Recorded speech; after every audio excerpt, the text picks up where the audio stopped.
Hey, what's up, everybody? Mogi on Monster here. Welcome to WTF Live. It's Tuesday night. Oh, no, it's Thursday night. My bad. I wish it was. No, Thursday works. How's everybody doing tonight? Let's say hi to everybody in chat. I'm just going to go with what's in front of me. Murray, what's going on? Paul, Jennifer Noble, Lockbeard, Micah Patrick, Sandra Piper, John Swan. What's up, guys? I'm so glad you guys are here. Cashew, of course. Great to see you. Toaster Bathy, 8th. What's happening? Um, you guys know we're in for a great show tonight. I hope you guys got to check out Duke's world premiere over at World Bigfoot Radio. He just premiered a new video. It was really good.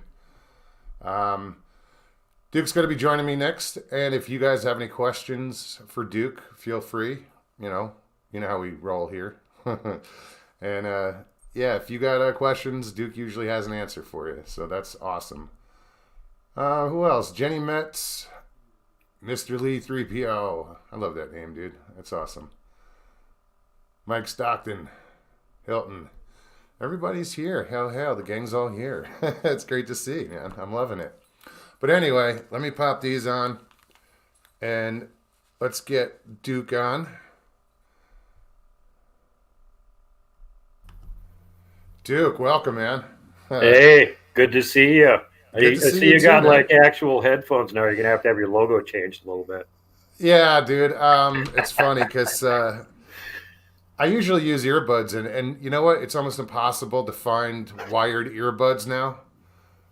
It's these are probably a gamer, or these aren't probably not intended for this use, because like I can't hear myself when I talk and through the headphones. I can hear you and everything else fine, but I don't hear through the microphone. I got a new microphone. My old one shit the bed. I dropped it too many times. Yeah. So Well, yeah, hopefully we man. can keep an uninterrupted stream going here. I was going to try and hook directly in with an Ethernet cable, but I'm having technical problems with that, so we're going to have to just kind of No, so far so good, man. I watched earlier, when you were setting up, you were on, and I didn't see any glitches or anything. So I think we're gonna have a good show. swing. Exactly. So I watched your premiere. That was awesome. Great job on that video, man. Thanks. You, Yeah, you I'm have actually have to redo the end part of it because for some reason the sound didn't sync up properly. So I'll have to spend another couple hours redoing it and putting it out again. But yeah, yeah, other than but that, I'm still, pretty happy with only it. you knew that. Yeah, I mean, it might have overdubbed a little bit, but it was great, man. You have such an amazing research area up there. It's just incredible. Seeing those giant X's just kind of freaks me out. You know, Me that's too. I'm finding I'm seeing him in person going, I don't want to see what made this. I'm going to quickly take video and then leave.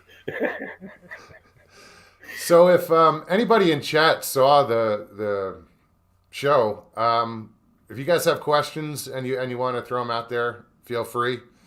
Um, as you know, we'll just do them at random and put them in caps so it catches my eye, please. um, Hilton's got one. Okay, Duke Smokes just said on. Look at that. You know all the answers. Start with the meaning of life. Oh, yeah. I said that you have all the answers. All right. Oh, that Who's one's this? easy. The meaning of life is to be kind to other people and try and be helpful as much as you can. Next question. Duke has spoken. It's all about love. That's it. So now tell me about this guy that was the rookie that you took out in your video. Scotty, yeah, he's one of these people that just recently joined my team over the last few years. I've had several of them that they're interested in Bigfoot. They've never done any research, and they, found out, hey, Duke lives kind of near where I'm at. I should go pester him and see if I can get him to take me out looking for Bigfoot. It's like, yeah, that doesn't take very much pestering. I enjoy the reaction when they find out that I'm not kidding and they're really there. It's always fun. Even seasoned researchers that all of a sudden their jaw drops open, their eyes start bulging out, and you go, what are you looking at? What are you seeing? They don't say anything. And he goes, there a Bigfoot over there? And they nod their head a little bit. And you go, okay.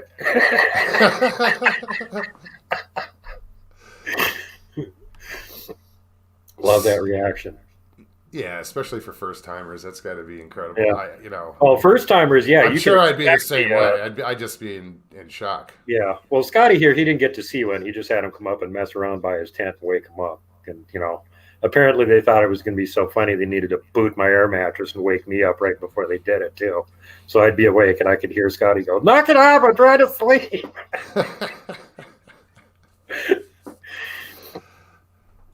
Who else we have here? Rooted, what's up, man? Good to see you, Zach. Crave Dog, what's going on? Andrew, Abe Brunson just popped in, or he's been here and I missed him. Micah Pratchik, what's up? Sharon, hello. And Sandra. Jeez, everybody's here. This is great. Just so y'all know, I can't see chat, so if anybody's trying to wave at me or something, I'm missing it. Sorry. I'll relay any messages I see. Okay, Tom Paul has a question. Where is it? I have to scroll. The coolest exclusive Bigfoot hat ever. I got it from Blaine Tyler in Canada. It is an official Bigfoot barn hat. Very limited number currently available. Ooh, choice, check it out. I got the only white one.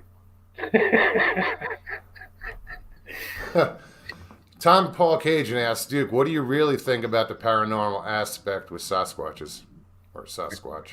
Well, there's definitely something to it. I have not personally firsthand experienced that much of it, but I know enough other people that I trust that have been doing this for years and or decades that have had these sort of experiences, and you start hearing the same things over and over again. You know that they're seeing Bigfoot. They're showing you pictures and stuff. They're not kidding. And then they start throwing this other stuff in there. Well, after a while, you start hearing so much of it, you got to start figuring there's something to it. The only thing I've been able to pin down as far as a paranormal ability is that they all seem to be able to mind speak.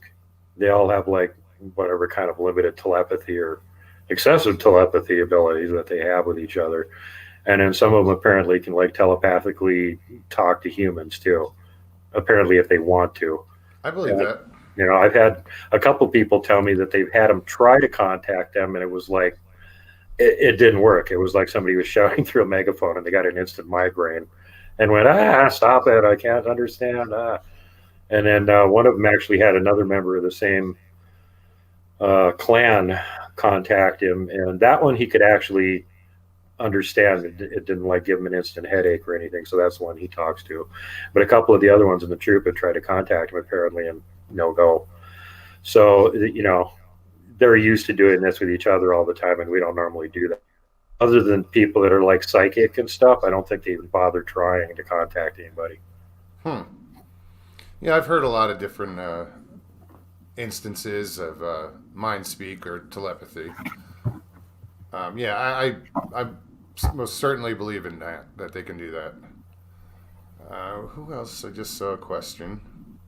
I think the reason that people use the word mind speak rather than telepathy is because they're capable of multiple things. Apparently they can send you an emotion, they can send you a picture in your mind of something that they want you to know about, or they can sort of send you a thought.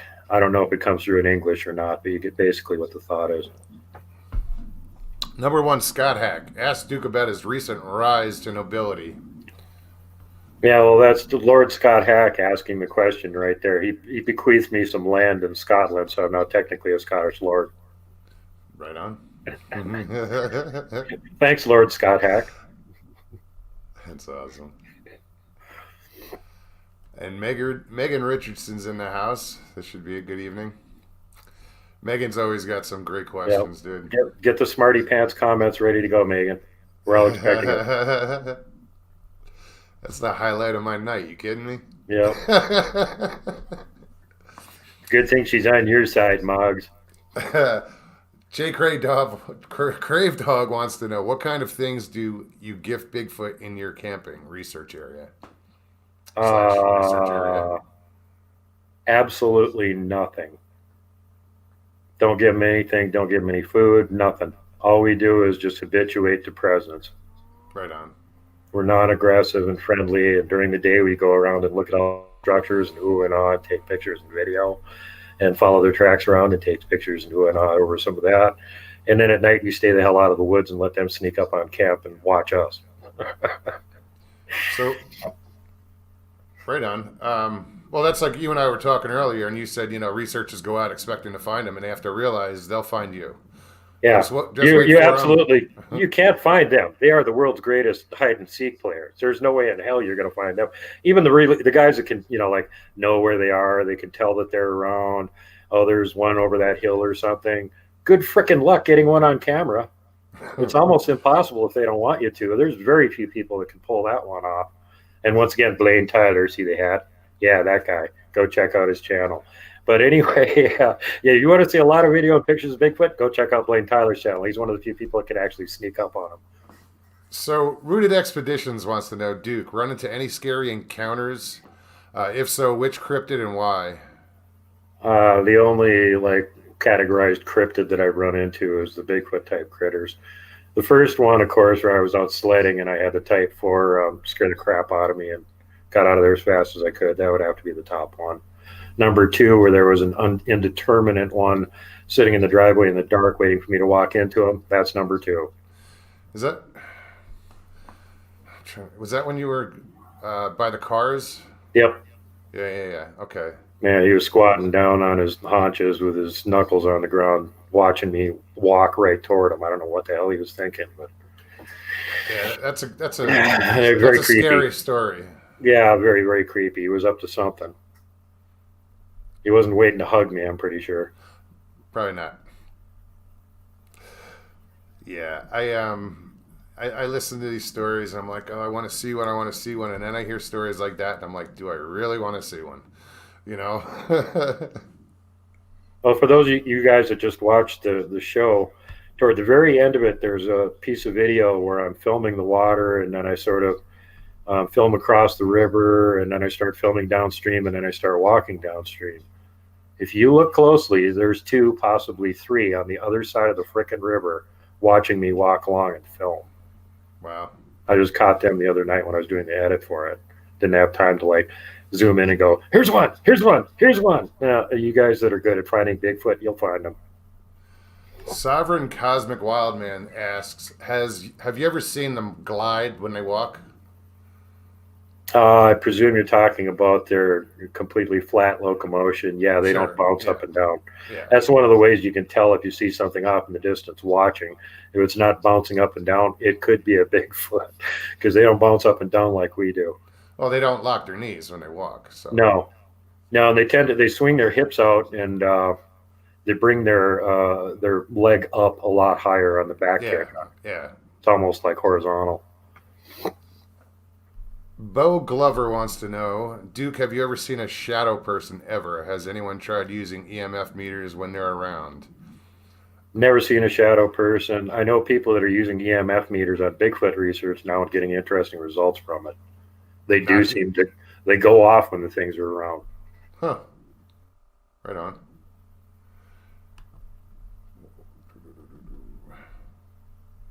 Cashew, thanks for posting that. Cashew just posted your link to your channel. Thanks, Cashew.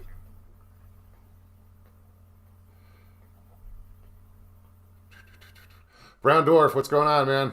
Great to see you. BD, he's been kind of out of action. I haven't seen him in chat for a while. Yeah, I know, dude. He hasn't been putting out much. He's a cool dude. He's got to come on sometime. Yep. If there's anybody that can sneak up on a Bigfoot, it's a brown dwarf. I like his beach walks, man. The videos he shows of some of the structures up there. When Brown yeah, Dwarf most people don't think beach. about that. They always think, well, Bigfoot's out in the woods or something. Man, there's a lot of food right there on the beach. Hell yeah. You go dig out the clams and grab fish and all kinds of, there's tons of food there. As soon as it's darkness. All right, you just froze up. Camped down by the Blackfoot River, and we had one that was actually sleeping in a thicket across the river from us during the day. And about an hour after dark, he'd come out, wade across the river, and walk down the riverbank. Reason being, this was a boat landing, and we had rough fish in the river. So not only were the fishermen gutting their fish and throwing the remains up on the bank, but the people that were catching rough fish, obliged by law to not return them to the river, would throw those up on the bank. And it didn't take the Bigfoot very long to figure that out. And every night it was like, ooh, free meal. Sure. Get up, wade across the river, walk up the riverbank, pick up all the fish that were there from the day. Not even rotting yet. They only been there a few hours. Yum, yum, eat those. Stop by my camp, raid it, steal food from us. And then I don't know where he went from there, but that was pretty much his nightly routine. They're just eating machines. That's all they do is wander around. That's a good racket with the fish, though. Oh, yeah. Well, I mean, that's the perfect That's awesome. example. Why not? It's a perfect example of how they take advantage of their situation. The thing that blew us away is how close he was. We figured he was back up the bluff up on top, way back in there somewhere during the day. And we went over there during the day and found the damn thicket he was sleeping in. You could see the tunnel going into the thicket and his furry ass back in there while he was sleeping. And I went, oh, we're way the hell too close to this guy. Let's get the hell out of here, No doubt. I just saw, I don't know if this is directed at me or just, have you ever heard that horrendous crashing noise they make and not been able to figure out how they did it? Doodle Squatch asks. Heard that. What was that? I have not heard that. Okay. In multiple states that I've done Bigfoot research in, one of the things that I don't usually run into is very much in the way of vocalizations. Where I'm doing research now, you hear them occasionally, they'll make a whoop or there'll be a knock or a couple rock clacks or something like that. But as far as like big howls or the T-Rex roar or anything like, they don't do that. They're just really quiet and sneaky. The same thing in northern Minnesota. I can only remember like once or twice hearing anything that might have been a Bigfoot call in, umpteen years of living there. And you're hearing wolves out howling and stuff all the time. Sure. Bigfoot didn't make any noise. Huh. Yeah, that's weird how it from region to region, it can be different. Rude, so I got to get away from this for a second. Rooted Expeditions, how many bandanas do you have, and do you think about making your own logo? Yeah, dude, actually, I have a box of 100 bandanas I'm going to send out soon to the printer. So I don't know if it's going to be Thumbs up. What logo yet, though. Oh, shit. Crave Dog. Let's see here. Crave Dog. Duke, do you hear the Bigfoots talking to each other? And if so, would you call it samurai chatter? So apparently that you already answered that question. I have heard them talk to each other. Like I said, I haven't heard big vocalizations or anything like that. I've heard some of the smaller sounds. And I almost heard it, I should say. July this year, when I was up there, it was sunny. We were both sleeping, and we got there late. So we just set up the double tent and both jumped in there. And she woke me up about 3 o'clock in the morning and said there was a couple walking around by the tent making noise. And I said, how do you know it's Bigfoot? And she said, because they're going, and I said, yeah, they do that. But I didn't hear. Yeah, that's them. Yeah. Okay. Number one, Scott Hack. If they don't bounce when they walk, what about the Freeman footage? I think she was stepping, and that's Paula you're talking about. I think she was stepping into some pits and stuff there. If you look at it, the terrain's pretty uneven. She even has to look forward a couple of times to make sure where she's stepping. That's what they named her, Paula? Yeah, that's another female. Paul Freeman got the video. I know the video. Yeah, that's a great video. Yeah. That's awesome. Yeah, it's 100% legit as far from here. You go over the border from Montana. Actually, the end of the Blue Mountain Range I can see it from here. And that's just into the Blue Mountain Range across the border is where he filmed that.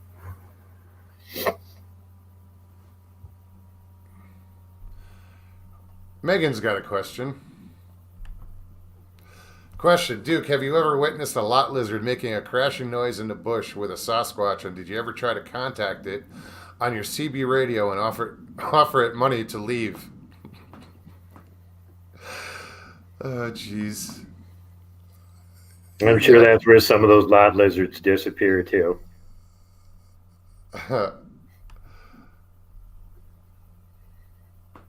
Missing lot lizard 411. Do a whole book on it.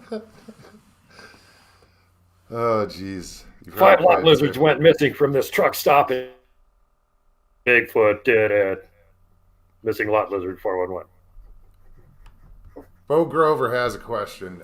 Duke, have you listened to Sasquatch Ontario? What is your opinion on Thinker Thunker's breakdown? No opinion. Haven't heard it. Okay.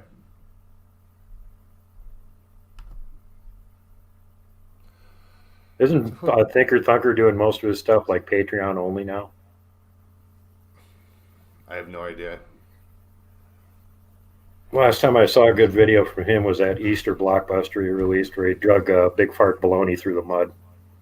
Thoroughly discredited him once and for all. Which one was that? Was that on the... It's called Bigfoot Tony or Bigfoot Phony. If you haven't seen it, go watch it. Everybody needs to see that. But was that the one with the IMAX? Yep. That was the one where Phony came out of the woodwork and tried to attack the IMAX guy and say he wasn't the producer. And then Thinker Thunker showed right on the guy's own page, which Bigfoot Tony had just showed on his video, where it said director. Yeah. Yeah, I remember that one. So who else? Black Tree is here. What's up, Julia? Jennifer, I don't think I said hi to. Jennifer Noble, hi. Who else? Hey, Black Tree. Real Dill. I know you've been here for a while, hon, and I didn't say hi. Sorry. Real. Hi. And Zach, of course, from Rooted Expedition. Fast Hemi Machinist. What's up, buddy? Paul. We got a good crowd tonight. There's 80 in chat right now.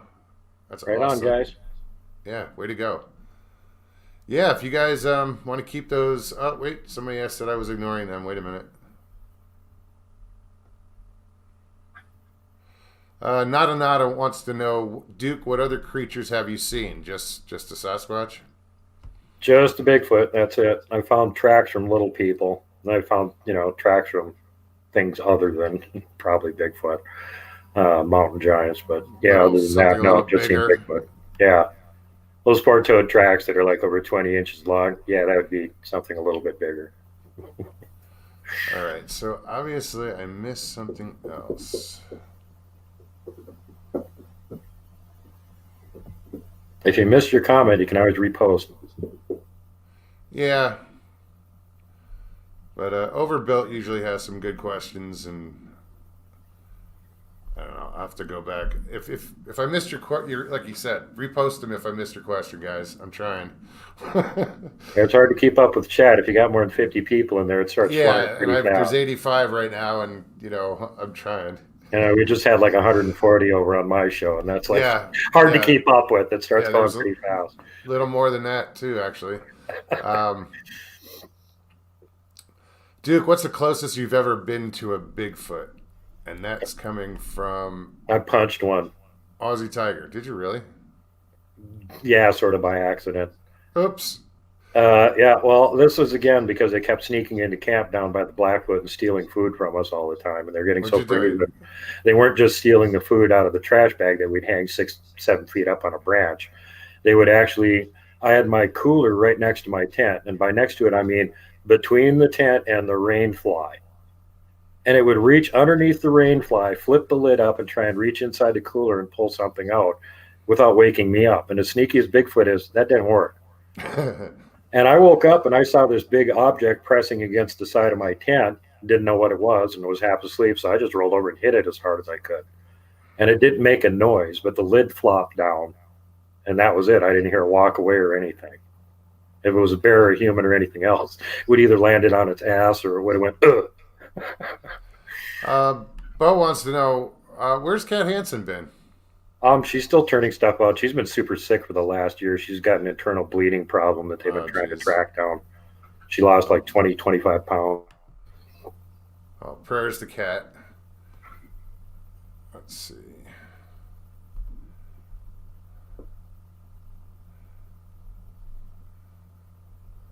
Yeah, I know she's feeling a little bit better. She was in the hospital a couple times for a week or two, and not too long ago after she got out, she just turned out a video about a week ago, and she looked a lot healthier than the last time.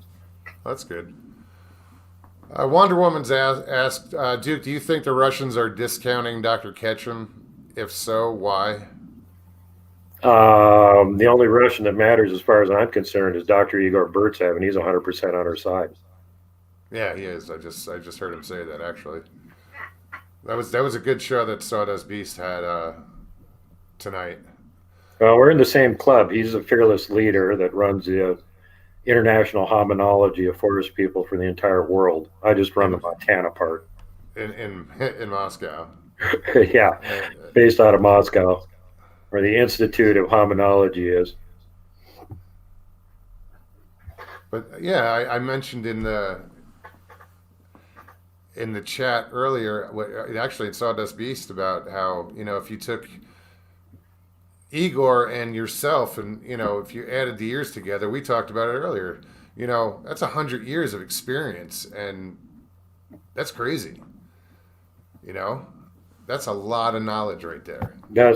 We both been butts in the field and boots on the ground for a long time. Igor went out and did his first expedition out in the Caucasus Mountains, 65. That was 2 years before they filmed the Patterson-Gimlin film, to put things in perspective. Wow. Yep. TFE, Duke, any new cave discoveries as of lately in your research areas? In my areas, we haven't really discovered any caves. All we find is like little, holes and jumbles of boulders and stuff like that. Yeah, it's not like that. If I find a cave, I'll definitely go look at it, but so far, no caves.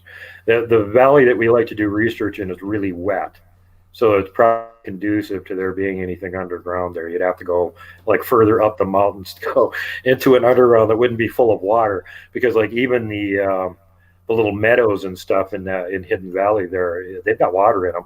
It looks like a field until you start walking across it, and then you realize there's 6 inches of water in it. Oh, wow.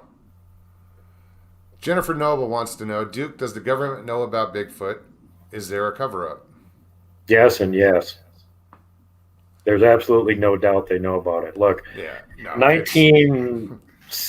of my friends had this picture on the wall in his kitchen of a golf ball laying in the grass, and you could see what company made it. You could see the label on the golf ball. Well, that's fairly unremarkable, except for 2 things. First of all, that picture was taken from orbit. Secondly, it was taken in 1968. Nowadays, they have infrared satellites that they can use for helping find missing people and stuff. As a matter of fact, they know exactly what the signature of a Bigfoot looks like on these satellites. Doesn't look the same as a human. But yeah, they know exactly what's going on. Border Patrol up in the Canadian-U.S. border have these things tripping their border defenses all the time. They're so used to it, they just look at it and go, oh, that's a Bigfoot, don't worry about it.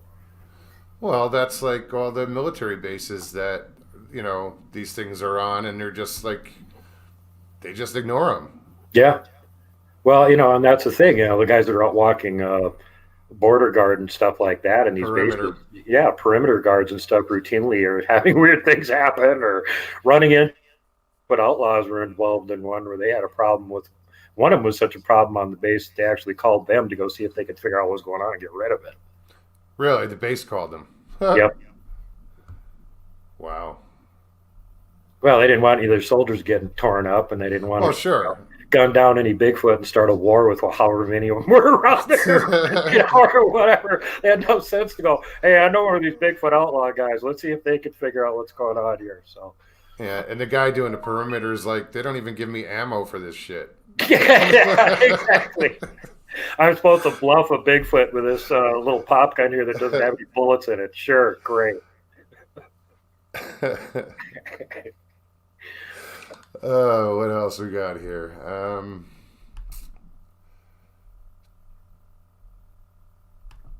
Toaster Bath asks, has there been any research done on the ritual practices of Sasquatches honoring their dead? Good question. Yeah, boy, that's one of the things that unless you're actually talking to a Bigfoot, you're not going to get that kind of information, because you're not going to be sneaking up on any Bigfoot funerals or anything. I can pretty much guarantee they've got those areas pretty closely watched by their sentinels when anything's going on with a group of them. And there's a couple different rumors, one that they bury their dead, of course. I lean pretty heavily toward that one. We found the remains of one that was sort of buried. We saw a bone and we picked up a couple baggies of fur from it. Oh, wow. Yeah, and then of course guys from the government showed up and took fur samples, fur samples away from a researcher that had them. So, yeah, so much for getting hair samples. I guess we don't need to because Melba Ketchum already did the DNA study and proved what they are. So true. Mr. Lee 3PO asks, what does Duke think about the propaganda in the Bigfoot world? Yeah, which pile of propaganda are you referring to? There's lots of propaganda in the Bigfoot world. Some of it's on purpose and some of it's accidental. So, Mr. Lee, if you have a specific question or want to narrow it down, just throw that out there. Thanks for the questions. Well, everybody, thanks for these amazing questions. Let's see. So how's the weather up there, dude? It's well, not too bad today. It hit a high of around 40 degrees. It's probably around 20 right now. Right on. So for this time of the year, quite endurable. No snow yet, or you did have a little snow? Oh, yeah, we had a couple blizzards already, but they just melt off after a few days. There's green grass outside again. Everything's dead. Trees have no leaves on them. Green grass. Rooted Expeditions. Do you think there are Bigfoot wars? Bigfoot fighting for areas? Yeah, there does seem to be some information that kind of stuff does happen. I don't think it's very common. I think most of the time that they just avoid having big fights with each other and stay out of each other's territories.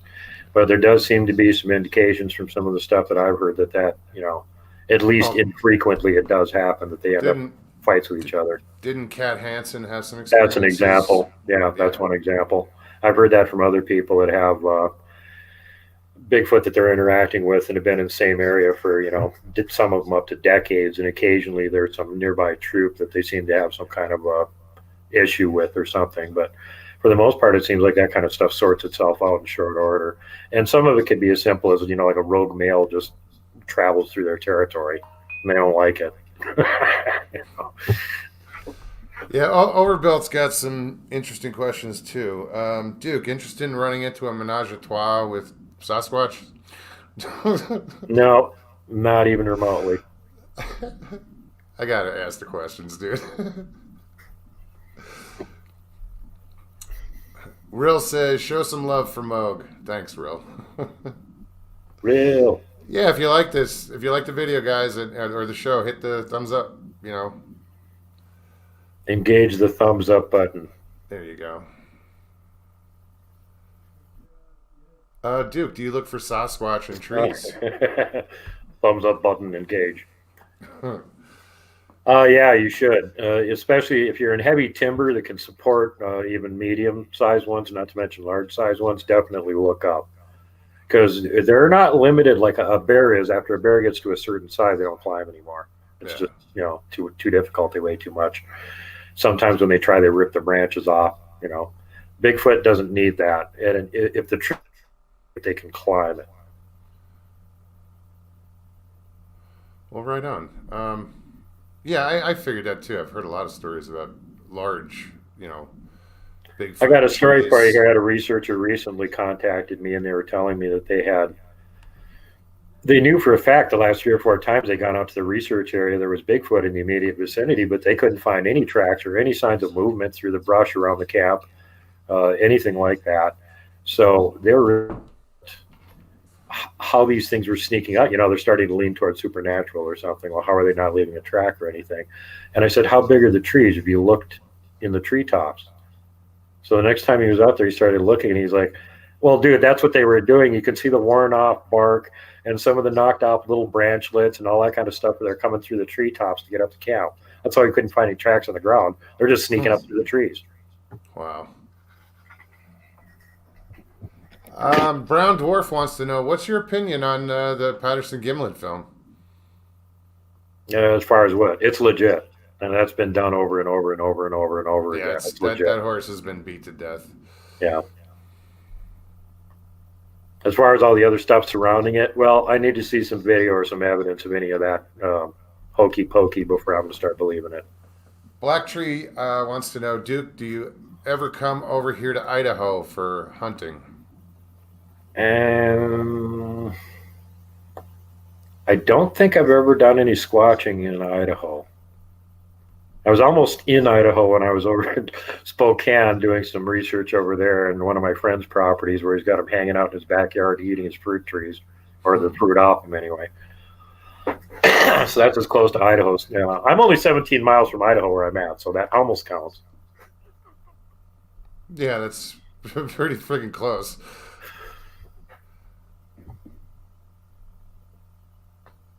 It's like me traveling to work. Yeah, 70 miles. Ooh, it's that far away. Oh my God, I can walk that in less than a day, you know.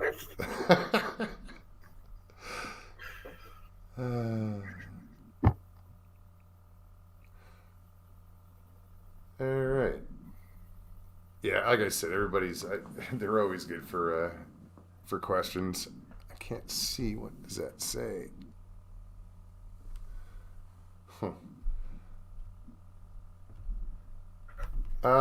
Black Tree says, Duke, we live in Bonner County with the highest sightings in Idaho in Sandpoint.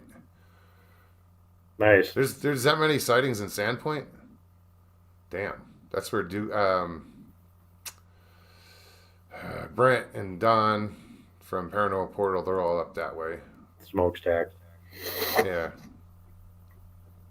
Yeah, I haven't done much of anything over in Idaho. I know very little about it.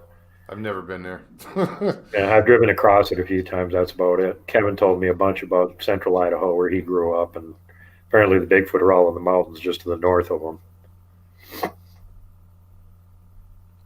It was good to see, you put Kevin in that video. That was yeah, he's the one that discovered that area. He saw those Yeah. two road markers, went, hey, wait, stop, let's go check over here. And then he told me afterwards, he's like, I don't know what was going on over there, but I think a couple of alphas were trying to outdo each other or something. There's this giant arch and an upside down giant axe and all this other stuff. And like some of it was removed by the time we got there to document. By the time we figured out where it was, there's like a lot of valley and a lot of little roads. And we had to like drive around until we found those tree markers. Go, wait, here it is. Yeah, no, that was cool. It was worth it to go back and get that giant arch on video again. Get more documentation of it. Yeah, that thing's impressive. Even the top of the tree where they crammed it into the ground is like, take both your hands and your forefingers and your thumbs and put them together. That's the top of the tree into the ground. Oh, that arch, yeah. Yeah. You said it was about 3 feet? Huge. A static picture of Scotty back taking the picture of me standing underneath it, up to the top of the arch is like 25 feet. Yeah, that's... yeah, that's what you had told me that earlier, and then somebody asked about the arches being made to the height, like the Bigfoot made the arch the same height that they were. And I was like, I hope that's not true because that arch was 30 foot, Yeah. I don't think so. We find actually there's a road that goes further into the valley that we haven't been able to drive down because it's so mucky and ruddy that you just, unless you got a 4x4, you're not going to try and do it. We've gone in a little ways and then backed out again. And we call it Arch Road because there's like literally arches in every direction. They're right next to the road. We videotaped some of it. And they all got the top stuck into the ground, totally not natural. But they're just little, so like 5, 6, 7 feet high. So no, I tend to not lean in that direction. I do think markers are X structures. If that's one individual, it's just the alpha setting it up. And he's setting up the biggest one he can on purpose. That's the display right there. Here's how big I am. Don't come in my territory. So when you see one that's like, 60 feet tall, maybe you don't want to be in that territory. Yeah. So Miss Dill, is asking, Duke, any correlation with the Bigfoot and those huge boulders? Oh, that's really peculiar. We've been finding more and more signs of odd anomalies with the boulders up in that valley, and some of them even fist-sized stone nubbins on the outside of them, just like the megalithic structures in South America do. We've documented that 2 or 3 times now. And the show I was just showing earlier tonight, I showed some of the the weird ruins further down. Well, they look like megalithic ruins further down the road from where the giant arch was. And then at the very top, you climb up to the very top of that promontory there, and at the very topmost boulder, it's got stuff carved into it. And there's two Indian trees and about a half a dozen arches right around it. So it's like way too freaking obvious, too many signs, something weird there. But I was talking to a psychic about a year ago and asking them if they could get a read on what was up with that valley, because, you know, they're always up there. Every time we go up there, they're there. They're all over the place. And the psychic told me that their read on it was they don't understand what exactly is going on, but they're guarding something in the valley. Well, I'm putting two and two together and going, A, they like to hang around old ruins. B, they're guarding something in the valley, you know. And part two is C, we're finding things that look like megalithic ruins in the valley. Are they there guarding that? Is that what's going on? I don't know.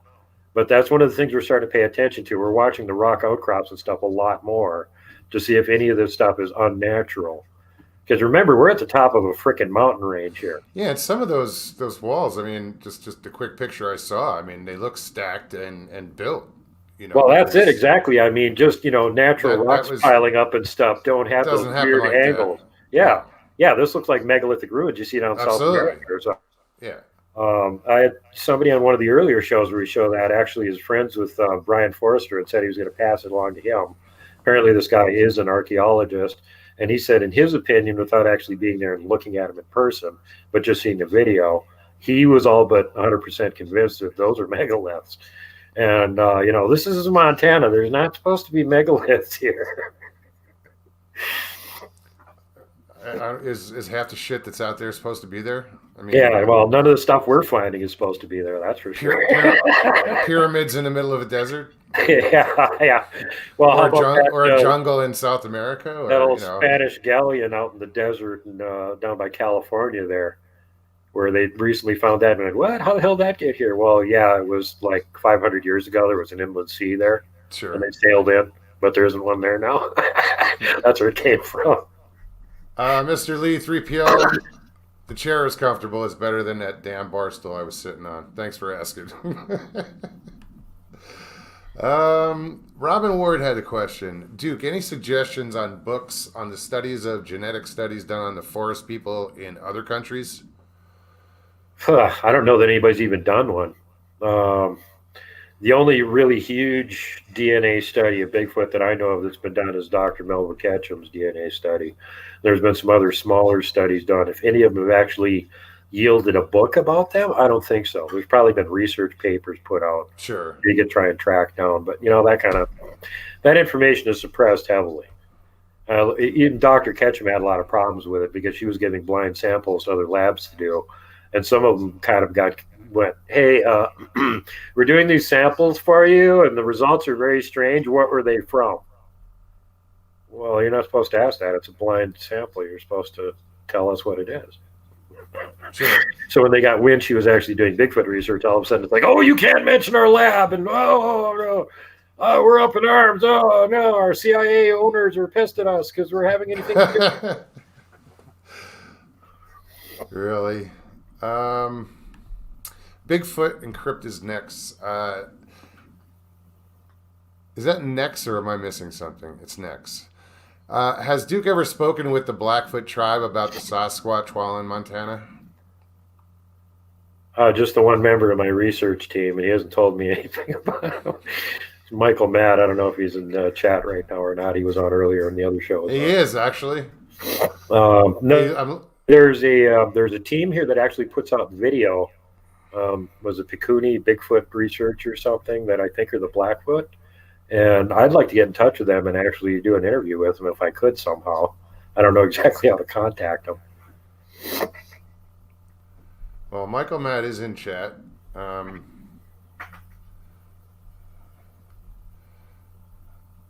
Okay. Bo Grover. Pyramids are essentially ancient Tesla towers. Outer stones insulative, while inner stones are conductive. Okay. Yeah, we're finding here in Montana is ancient walls. We haven't found anything like a pyramid here. Well, I had mentioned pyramids and stuff. Yeah, I know. I just want to. But yeah, no, it's that's a whole other show. But pyramids are pretty interesting, just the structure that they, Yeah.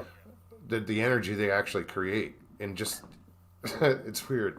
Well, But the yeah, I'm not. arrangement too. I mean, we've there's been people that have been doing magnetic surveys from the air and all that. It's well known for the purposes of short range air flights from little local airports and stuff. If there's big magnetic anomalies in the ground, you got to know about it so you can not screw up and go in the wrong place because your equipment isn't working properly.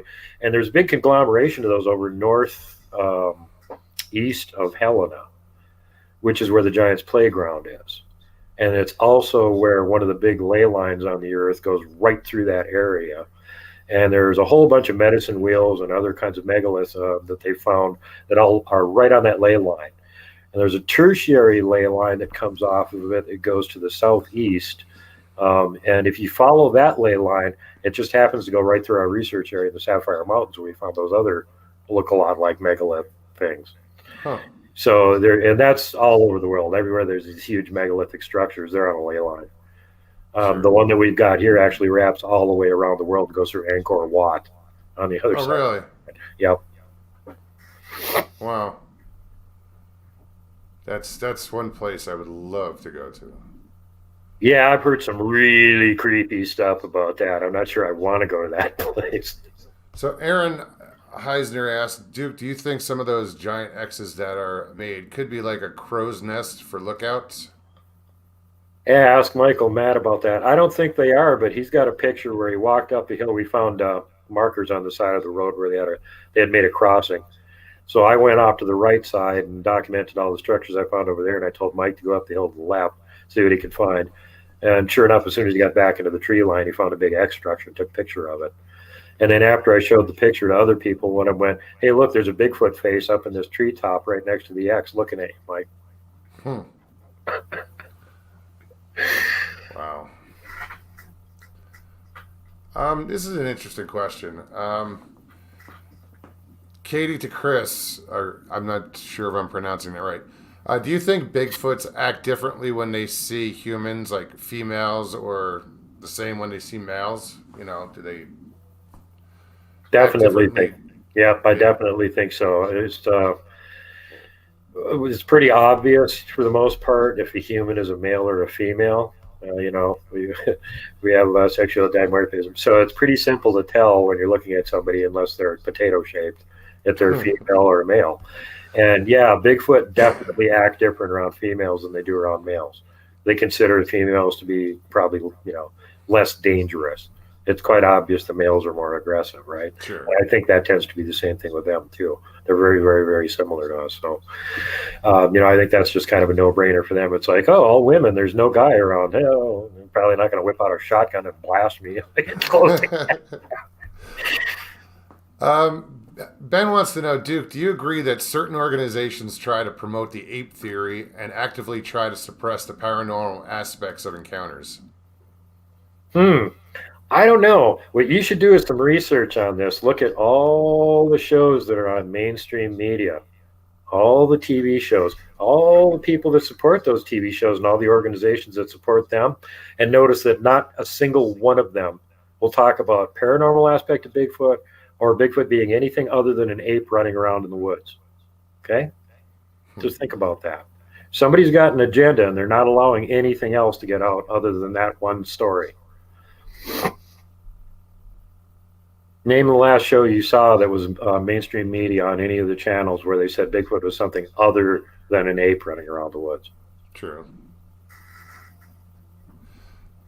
Lockbeard wants to know: have you ever seen? Have you seen enough evidence for the existence of little people to say they definitely exist? I've seen their tracks.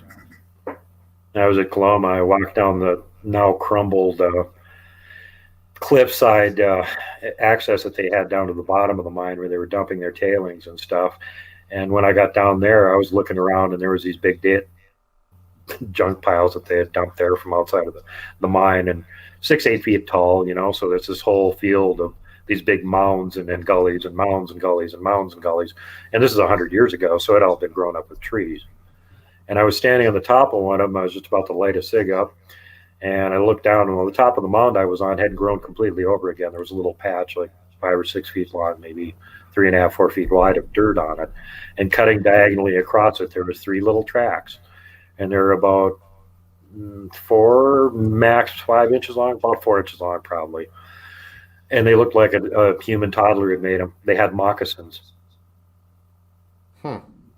Who's got a little baby with moccasins on that would be like barely big enough to walk in the middle of frickin' nowhere, leaving moccasin track? Wow. And this is in an area where all the locals, all the natives, even one of the guys that owns one of the 2 ghost towns on the mountain that won't go there, all say there's little people there.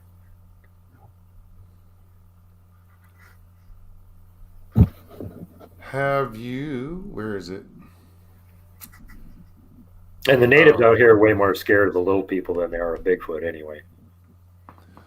Bo Grover asked Duke, if Sasquatch are just an ape, why haven't they ended up in zoos like other intellectual primates, in your opinion? Exactly. That's my whole point. If they were just big dumb apes, he would have had one in a zoo 150 years ago. And that's been argued for a long time. Look, we were out killing the biggest animals on the planet before we had gunpowder technology. We'd go out in a boat with a bunch of rowers and a spear and kill a whale with it. You don't think we would have killed a Bigfoot by now if they're a dumb ape? Seriously, pull your head out.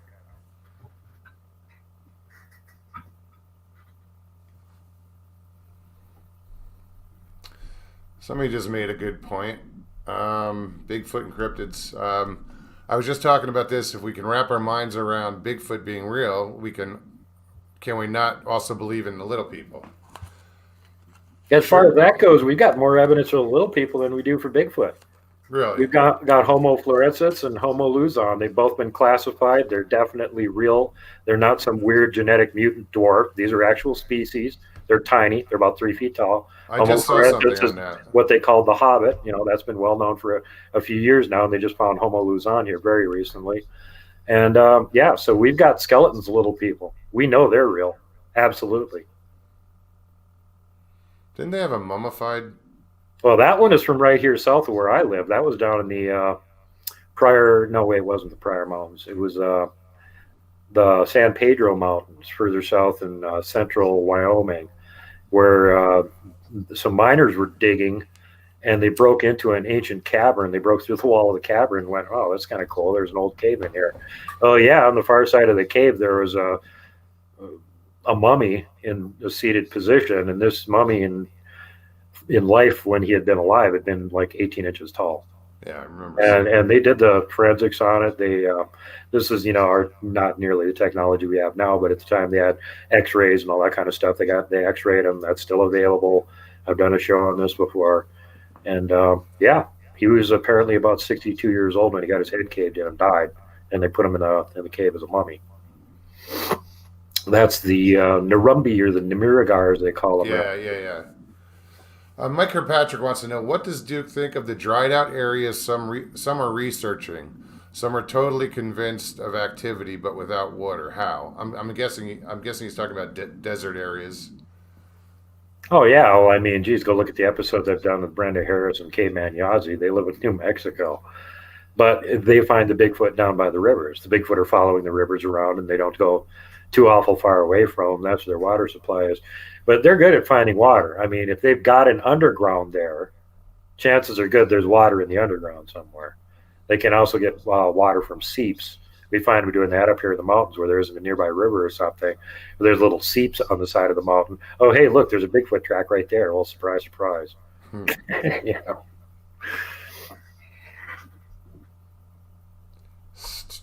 Somebody commented earlier, and I'm not scrolling back that far, but I believe they said, tell us about Caveman.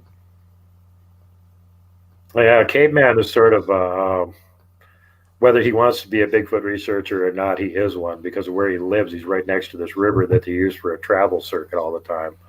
And they like to use his house as a wayside rest and come up and steal horse feed, slap the wall of his house, leave pieces of Kyrgyzstan Hazi pottery for him.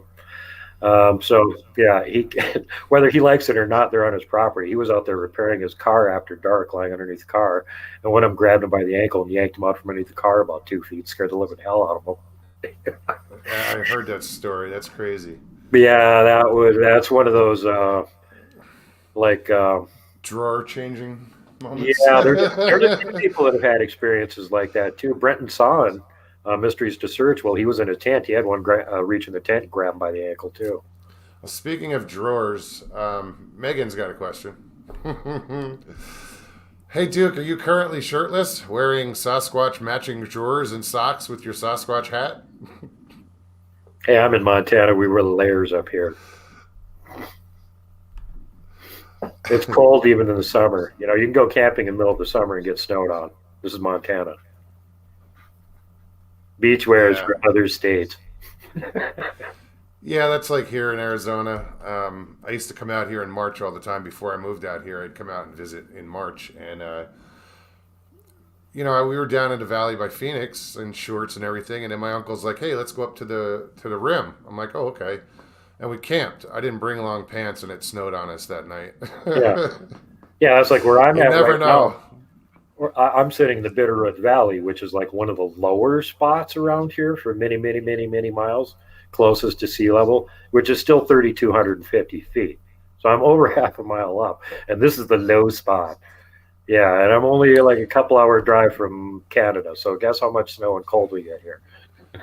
I'm about the same elevation as you. Yeah, I go out my back door and look across the valley and see Mount Lolo, which is 9,900 feet. So a vertical mile taller than where I'm sitting. Wow. Yeah, the mountains across the street from me are 7,000. Nice. That gets rough up there during the summer. The Bigfoot like to go up to higher altitude because it's a little bit cooler. And man, you get up there and start huffing it around on some of these steep inclines at 8,000 feet. You're all of a sudden going like, "Hey, hold on, I need to not smoke for a while now." There's the mountains across the street. There's access up there, and there's also like an elk tank up there. As far as a watering hole up there, it'd be an interesting place to check out. I'm gonna have to get up there. Yeah, go find their favorite water supply up there, or where there's a river going through. It's a travel route. Oh yeah, no, I know where there's only one place they can travel around here, and that's right through my town. I mean, we have the Verde River runs right through my town, and it goes for 100 miles, and it's the only riparian area around. Yeah, that's the kind of spots they lock. Actually, that kind of narrows it down a lot. Less water ways that you've got it in there, the less areas you have to check to see where they're hanging around. Exactly.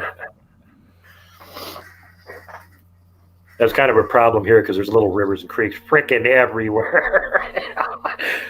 So Cashew asks, well, I guess she's asking for TFV. Duke, what do you know about that Bigfoot leg that was found by a guy's dog? Then he got fined $5,000 for causing harm to an unknown animal. I would have taken it to court, not paid it, made a huge stink out of it. Right. Made it as public as possible just to draw attention to it. That's what cockroaches flee from the light. I always remember that. Yeah, I think that was legit. That was right here in Montana, actually. And yeah, his dog didn't kill the friggin' Bigfoot. He found a piece of it and brought it back. So why is that his fault? Do a better job of covering it up next time, morons. Give them the $5,000 fine for not doing their job and successfully covering it up like the idiots they are. Oh, jeez. What else we got here? Okay, that was the one we just...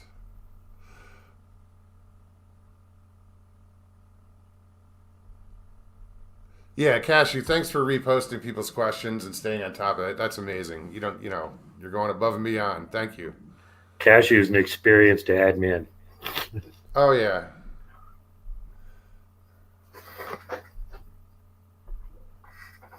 And thanks to all my my mods. You guys are awesome.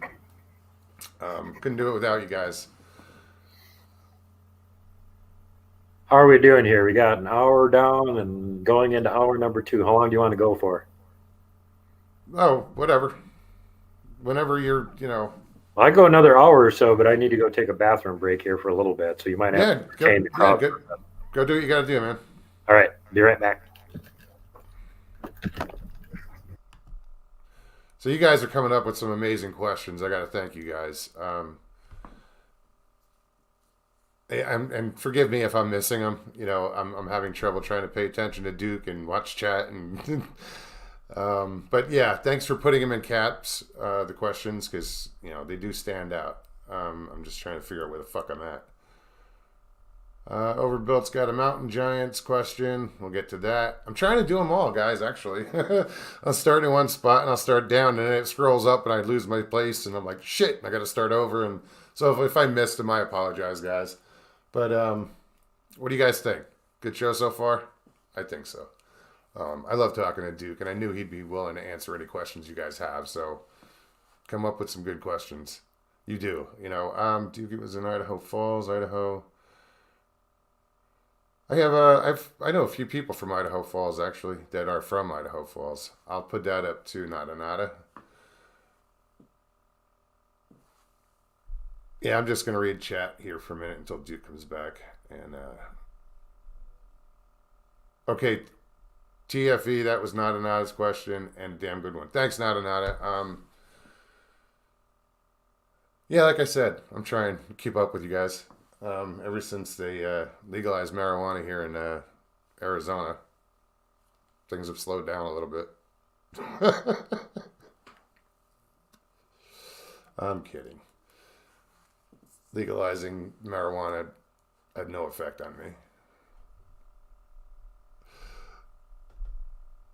You guys have some great questions. Super Sleuth, we'll get to that because I have there's you guys know you're putting them out, but if you look in chat, all these questions, I'm going to start at the top with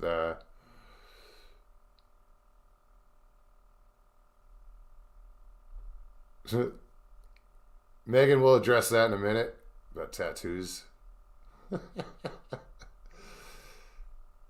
Indiana needs to legalize it. You know what, guys? I mean, I don't promote drug use. You know, I'm a former, I'll always be an alcoholic.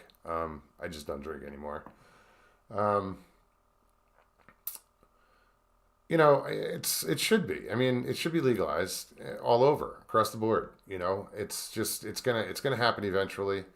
It took longer than they expected here in Arizona, but it got passed, and I'm not gonna make a whole show about this. You know, it has its benefits. You know, they have legalized, medical marijuana, I should say, that's been around for years, and it helps a lot of people. I mean, I deal with, I don't want to say chronic pain, but I do have, back issues and shit. And, it helps. So now it's easier. It's going to cost more, but, the tax on it's like fucking 25%. But you don't have any place to buy it here anyway until end of March. They'll figure it out. But, all right, Duke's going to be back here any second. And I got to go back and find that whole row of questions.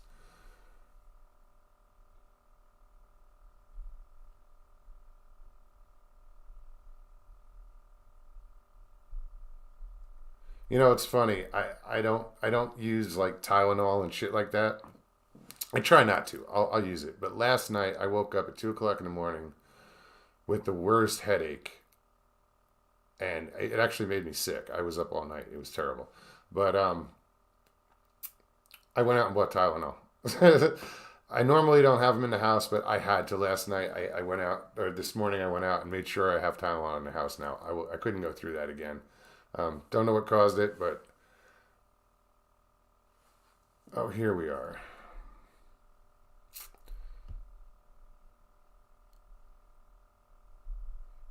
Bring Duke back. Bring Duke back. There we go. It worked. Yay. Sorry. Sounds like you had an Excedrin Bigfoot headache, dude. Bigfoot's massive headaches. Oh, dude, it was so bad it made me sick. Literally made me sick. Says, I thought you were in Arizona. I am in Arizona, bud. The thing with the dog and the leg, that was in Idaho Falls. Someone mentioned Idaho. Dog leg.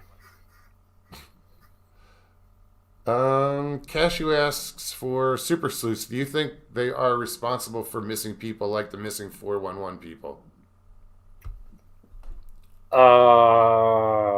Yeah, to a certain extent. Not to the extent that Diamond Dave is trying to push.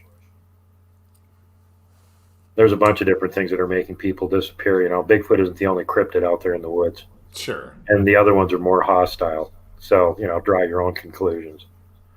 There's little people who kidnap humans too. That's been reported for hundreds and hundreds and hundreds of years, going back to Europe and Asia and all over the place. We had a report of a kid that got kidnapped up in Alaska here like 15 years ago, disappeared for 3 days, and then they let him go again, and they left him on an ice floe in the middle of a freaking river. Luckily, a snowmobiler spotted the kid and saved him.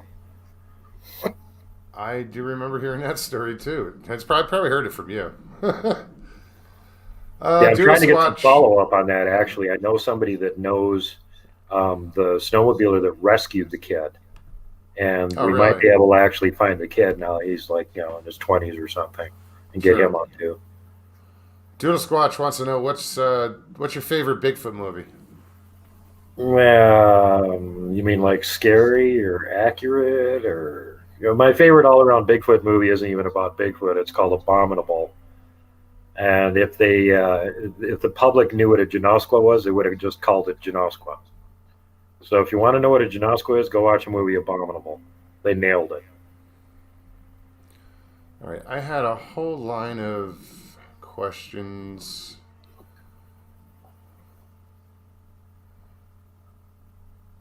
I just got to scroll up and find them. There was like 5 questions in a row.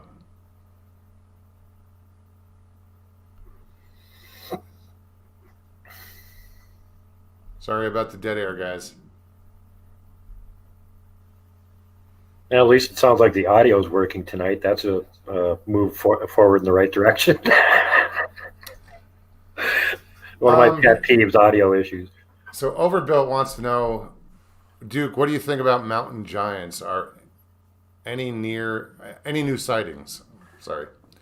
No, I haven't heard of any new ones. I think it was like 2 years ago was the most recent one that potentially could be a mountain giant sighting around here. And I've talked about that, where one of my friends was actually encountered the people that had their dual axle tandem truck with a huge camper on it turned upside down by something without rolling it over. That was the one that was sideways in the middle of the road? Yeah, no, it was sitting on its roof. Yeah. It was a one-lane road, so sitting on its roof, it blocked the whole road. Blocked the road, yeah. That's and that was a big trailer too. Yeah, that's what I'm saying. It was 10-wheel, like 3.5 tons, including the camper on it. Bo says, have you ever tried leaving some bud out to see if they take it? I think they can find their own bud. Yeah, exactly. Let them find their own bud. It's expensive. Now, actually, the last time I went up there, I was going to bring them, the only time I ever thought about bringing them anything, I was going to bring them a squeezy toy, like dogs have, you squeak and stuff like that.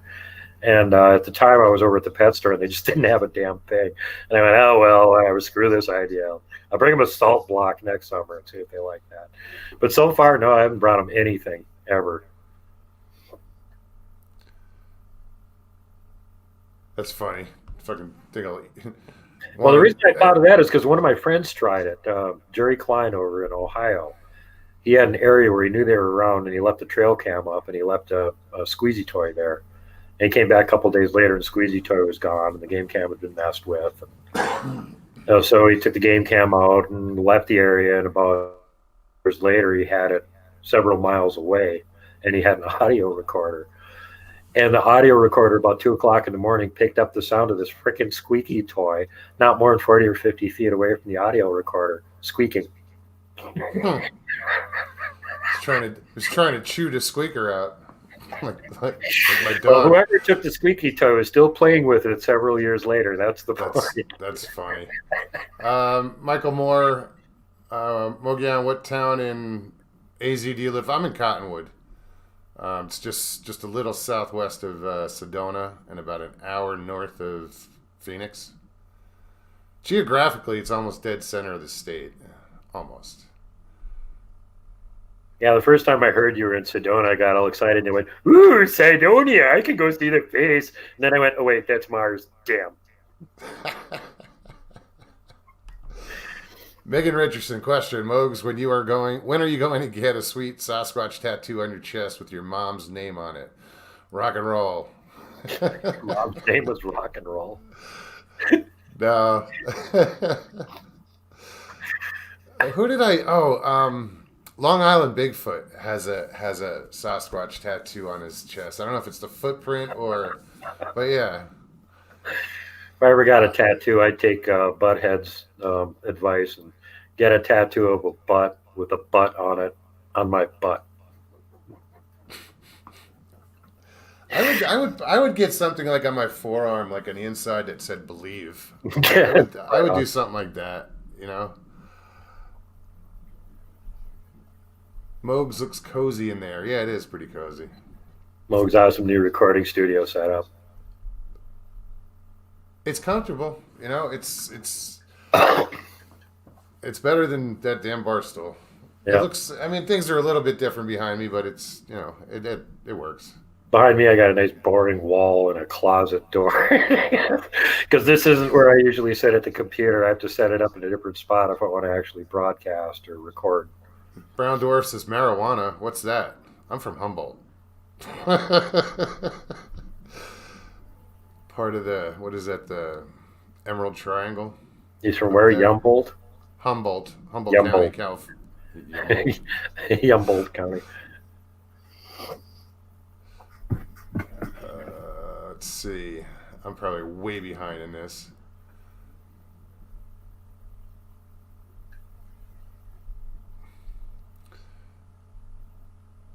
So are you guys doing the Coloma thing again this year? I don't know about that. My team is really not very enamored with going to Coloma.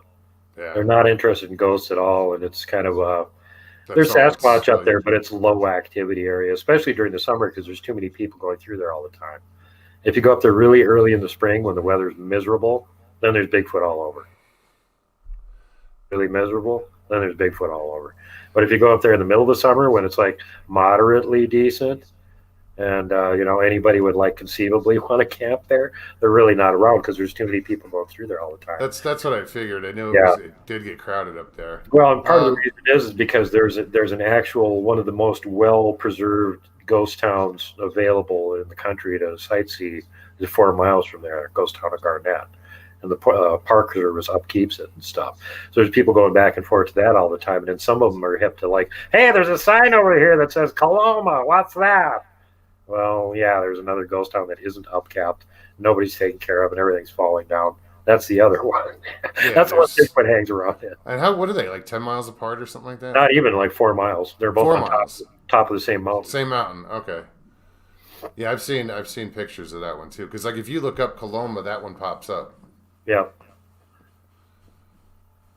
Yeah, honestly, like 4 or 5 years ago, if you went to Google Image and looked for an image of Coloma, you would find 2 really old pictures, one from about 10 years ago and one from about 20 years ago, of some of the still standing buildings. And then you would see a picture of the standing stones, which I took in 2015. So until recently, there was not any pictures of Coloma available on the internet. That tells you how well known it is. Yeah. Those stones are cool, though. Yeah, that's a... There's a portal or something there. We've tested it. We had people there. Dan Pruitt was there with his gamma ray detecting meter, and it fired off twice when he was standing in between those 2 standing stones. And that just could not happen ever. Miss Dill wants to know, Duke, do you ever see strange lights in the woods? No. Have not experienced that. I know a lot of people report that in conjunction with active Bigfoot areas, seeing orbs and stuff. Yeah. I've never seen it. Interesting question, Mike Kirkpatrick. Who's the most famous Bigfoot witness? It depends on who you ask. For my money, it's Kevin Lang. He's the only person that ever got to spend around 5 years with the Bigfoot as his best friend. Right on. Nada says, good night, Mogs. I will tell you blah, blah, blah about my mom in the comments section tomorrow morning. Good night, everyone. Nada. I saw your comment about the Tylenol. I don't take that stuff usually. I know it does fuck up your liver, and I think It's either acetaminophen or something screws with your kidneys too. I had to stop taking it one time because I was pushing like adrenal failure. My kidneys were hurting. I had something wrong and I took way too much for too long and had to quit taking that stuff. Bad stuff. I just use aspirin myself. As long as you drink a glass of milk or something to coat your stomach, the only thing aspirin will do is try and eat a hole through your stomach lining if you don't coat your stomach. So as long as you coat your stomach with a glass of milk or something, by far the safest analgesic you can take.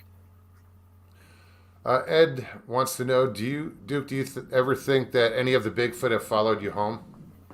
They can't really follow me home where I'm at right now. I'm in the middle of a town. Where I used to live when I was a kid. Well, yeah, obviously they knew where I lived there. There was one sitting in the driveway waiting for me to walk into them.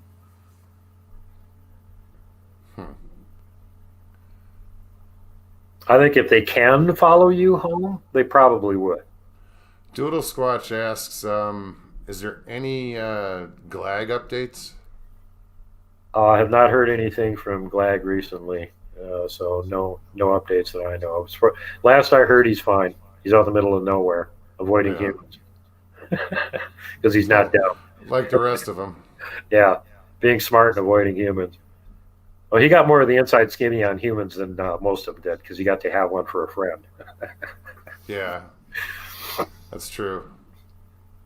So Dill says Tums are bad too. I don't. You know what? I used to have to take a lot of shit like antacids and stuff. Nothing. It was all over the counter, but I haven't had to take any of that stuff for the longest time. That's nice. What'd you change in your diet? I don't know. I think it's because I started doing probiotics. That could be it. Yeah. And then even I've gotten away from those for a while now, but I think the good gut health helped that. Yeah. Got to have the right herd of little critters living inside of you in order to make you healthy. True. That's one way to put it. I think I caught up on the questions. If I missed anything, guys, if I didn't get to it, repost it, and I'll get to it now. Because I can only go so far back in chat without actually rewinding the whole damn thing. Bigfoot Cryptids is like, I just ate Tums last night. Why are they bad? Oh God, they turned you into a zombie. Dude, didn't you hear about that?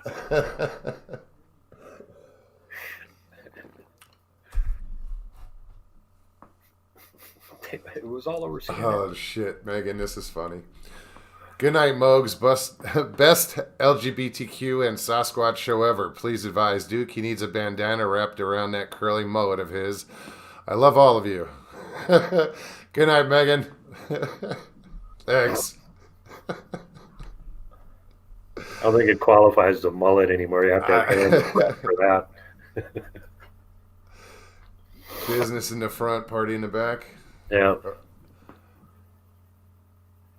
Oh, it's migrating? Is that what we talked about earlier? Yeah. It's starting the migration to Florida. That's what's going on. Yeah. Actually, I don't think I got to worry about that. My dad still had all his hair when he hit 80. He still had all his hair, so I don't think I would be right on. Either. Yeah, I'll be like Sean Connery. I'll be walking around with a ponytail when I'm 90. Bloody hell, Bigfoot's over this way. Hold on a second. This is what happens when I bring the show inside. I can hear my roommate through the wall. You have to give him the room. I'm recording in here. I just pounded on the wall. Dang. That's the only drawback, and that the dogs, if they bark, I'll probably hear it. Actually, where are my dogs? I should bring my dogs in, or one of them in. This is interesting. Silver Seven Wolf Moon asks, "What do you think of the disappearing monolith? Art or what?" You mean the migrating monolith? First they had one in Utah, then a different one appeared in Romania. Both of them disappeared. Now, apparently the first one, or a really nice mock-up of it, has appeared on California. So I think it's some artists that are having some fun right now. I don't know if the original one was anything other than something made by humans or not. But somebody came and ripped it out and ran off with it in the middle of the night. Apparently they filmed it or something and claiming they cut it up. I haven't seen that. Cash, I didn't leave a sock on the doorknob. I am going to get a little light outside the door in the hallway that says on air. Just get a crayon on paper drawing and hang it on the door.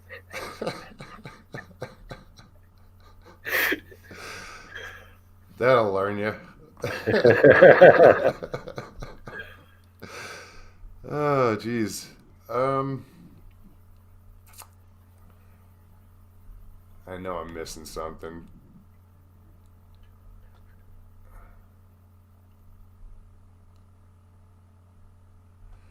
Aussie Tiger says, damn, it's going to be hot the next 10 days, and I'm getting pretty much have to keep my dog tied up for the next 10 days. That's right. It's summertime down in Australia. I forgot about that. Yeah, they should be going into the midsummer heat wave right about now, right? Yeah. I hope your country doesn't burn down again like it did last year. I know what that's like. We have a fire season here every year, too. It sucks. We lost over 2 million acres in Montana in 1 year from the fire season. Yeah, those were some weird fires down in Australia. A lot of controversy with that too. What's the controversy? Well, supposedly that down there that the fires were lit. They were okay. They were purpose. Vacationing Antifa got it.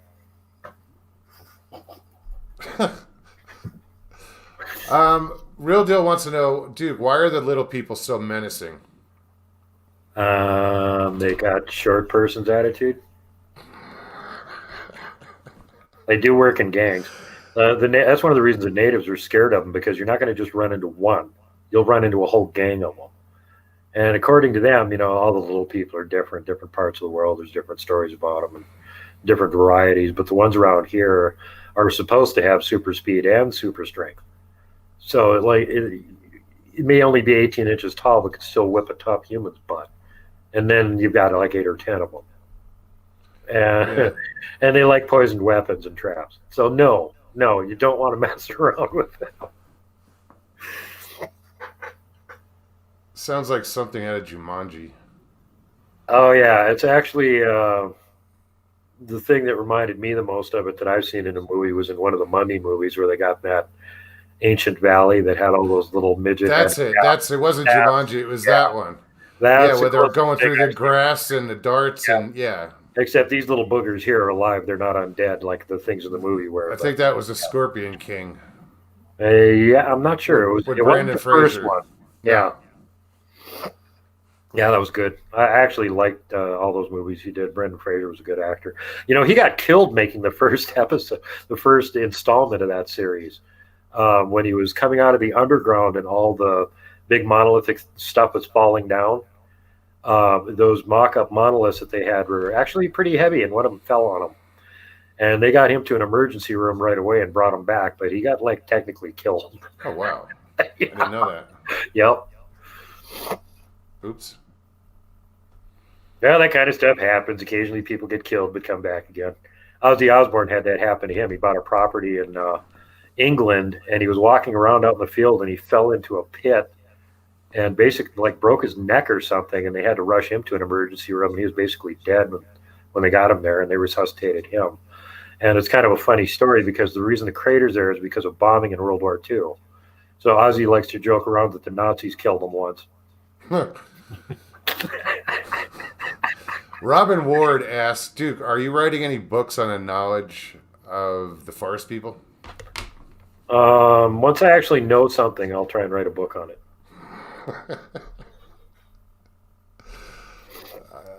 A lot of what I talk about is just conjecture based on piled up information. There's only very little of this that we can actually vet and say absolutely for sure this is a fact. A lot of it is just guesswork based on this happened and this happened and this happened, and 20 people say this happened, and so that kind of establishes a pattern, that sort of thing. Sure.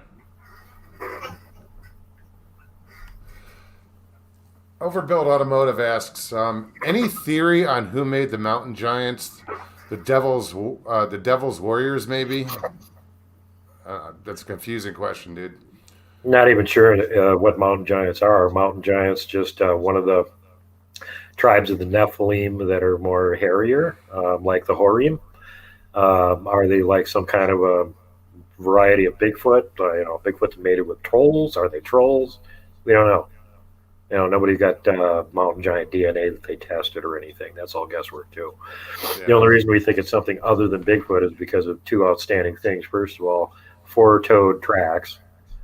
And every time you see these giant tracks with four toes and there's any kind of an interaction with anything, it's like 100% hostile. You never hear of any friendly things that leave giant four-toed tracks. And the other thing is when people actually see these things, they have tusks. They've got like big canine teeth that jut out of their jaw from their lower part of their mouth. The lower jaw, yeah. Yeah, and that's one of the things you find in old illustrations of ogres and stuff like that. Seem to draw them that way for some reason. Apparently, because that's what they look like. Yeah. Yeah. And then the other thing is with, according to the Scandinavians, when the trolls get big, when they get older and they get big, and apparently they live a tremendously long time, centuries. When they get older and bigger, they actually grow a tail and they grow horns. And that's why if you ever seen the movie Troll Hunter, it shows him going around collecting troll tails. Is that the one from in Sweden or wherever the hell that is? Yeah, if you haven't seen Troll Hunter, you got to watch it. It's freaking awesome. Yeah, I've seen that.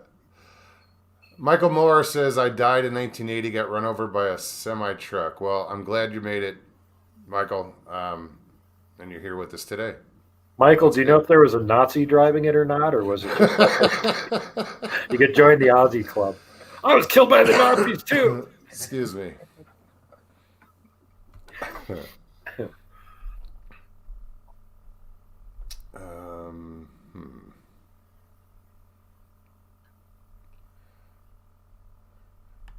Mr. Lee 3PO says, Duke, what are 3 questions that you would want to ask a Sasquatch? Good question, dude.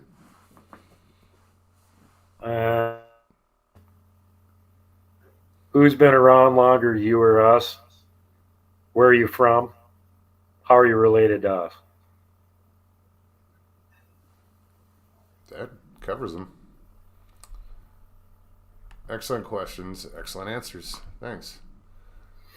Well, I'm saving them up. At some point, I'm going to get a chance to talk to one of these hairy jerks, and I'm going to start asking questions. I actually tried this before, and it doesn't work very well. I couldn't talk to one directly because I'm not psychic. So I asked a psychic who actually talks to them. I want you to ask one of them a question for me. Okay, what's the question? Here's my question. How do you cloak? Okay. So like 4 days later, I get a call and they go, hey, I got to answer back to your question. And I said, oh, cool. What's the answer? We bend light. Well, thanks, frickin' Captain Obvious. That really helps a lot. So apparently you have to be very specific about what questions you're asking. Wow. Well, at least you got an answer. No. About what I expected to, though. No, we're not going to tell you our tricks, silly human. You can't do it anyway. You're not as hairy as us. Yeah, exactly. I need to be furrier and bigger and more paranormal.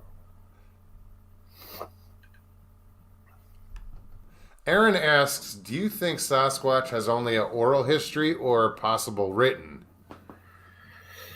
Janice Carter and a couple other people are doing research on that, and they're claiming that they do actually have letters. They've got an alphabet, and they're trying to actually catalog and organize right now and figure out if it's phonetic or if it's pictographic or what exactly.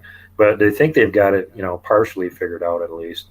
And some of the stuff that people are calling glyphs that they're finding laying, on the forest floor. There's a Bigfoot tree structure, obviously a Bigfoot tree structure, and there's these things that look like letters made out of sticks that are on it. And people call those like glyphs and stuff. Yeah, you see the A a lot. Yeah, those are examples of their letters that they're making for whatever. That is cool. And the A, of course, stands for awesome because Bigfoot think they're awesome. No, I'm just kidding.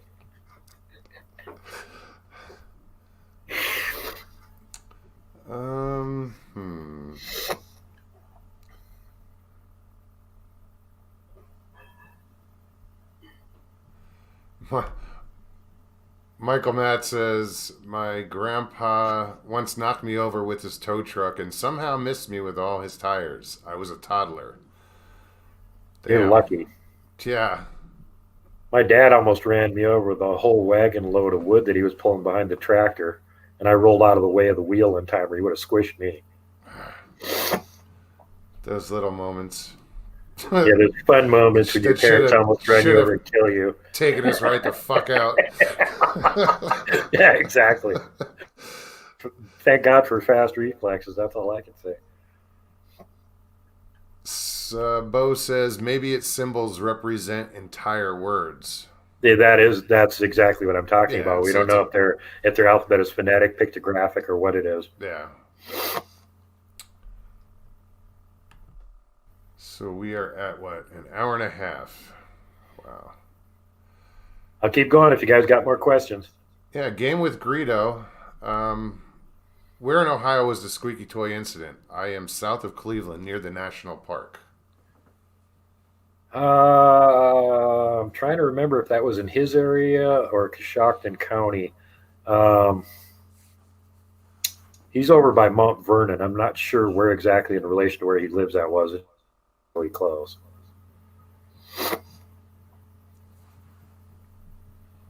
Right on. Oops.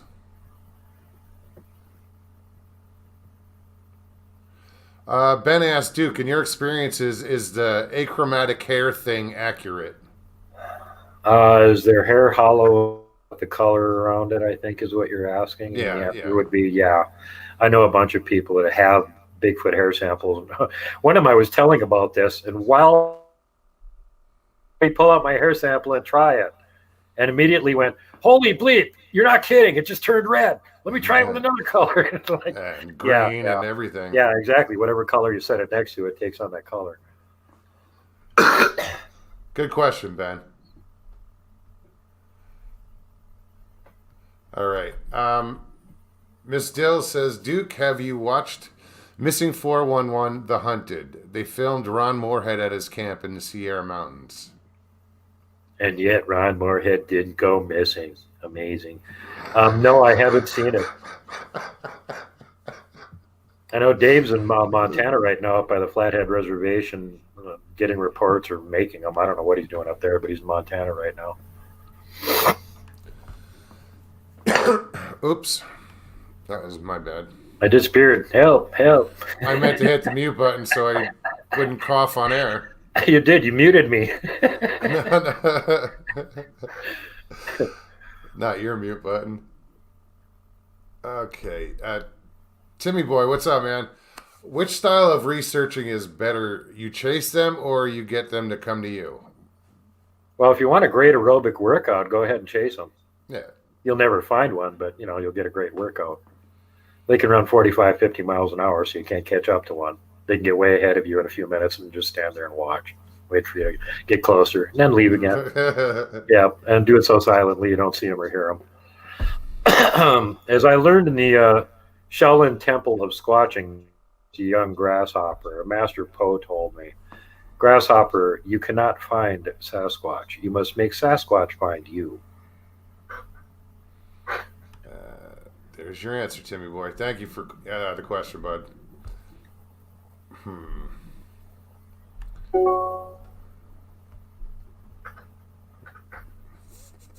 I had that thing turned off. Yeah, I'm surprised my phone's so quiet. It's been off for a few days, so everybody doesn't know that I've got it on. They're not calling me. Oh, excuse me. Scotty B, did you see Bigfoot in Minnesota? Twice, 1977 and 1972. Well, you also spent some time in Wisconsin. Did you see anything there? No, I didn't see any Bigfoot while I was in Wisconsin. I definitely found signs of them. I found tracks and tree structures and stuff over there, but I haven't seen one. Not in Wisconsin. Right There's on. no doubt in my mind there's Bigfoot in Wisconsin. Absolutely. I found one of the spots where they cross the St. Croix River to get to Wisconsin from Minnesota. And the reason I tracked that down is because, like, look, there's only one place along that river where there aren't houses on either side. And there's a big forest on both sides.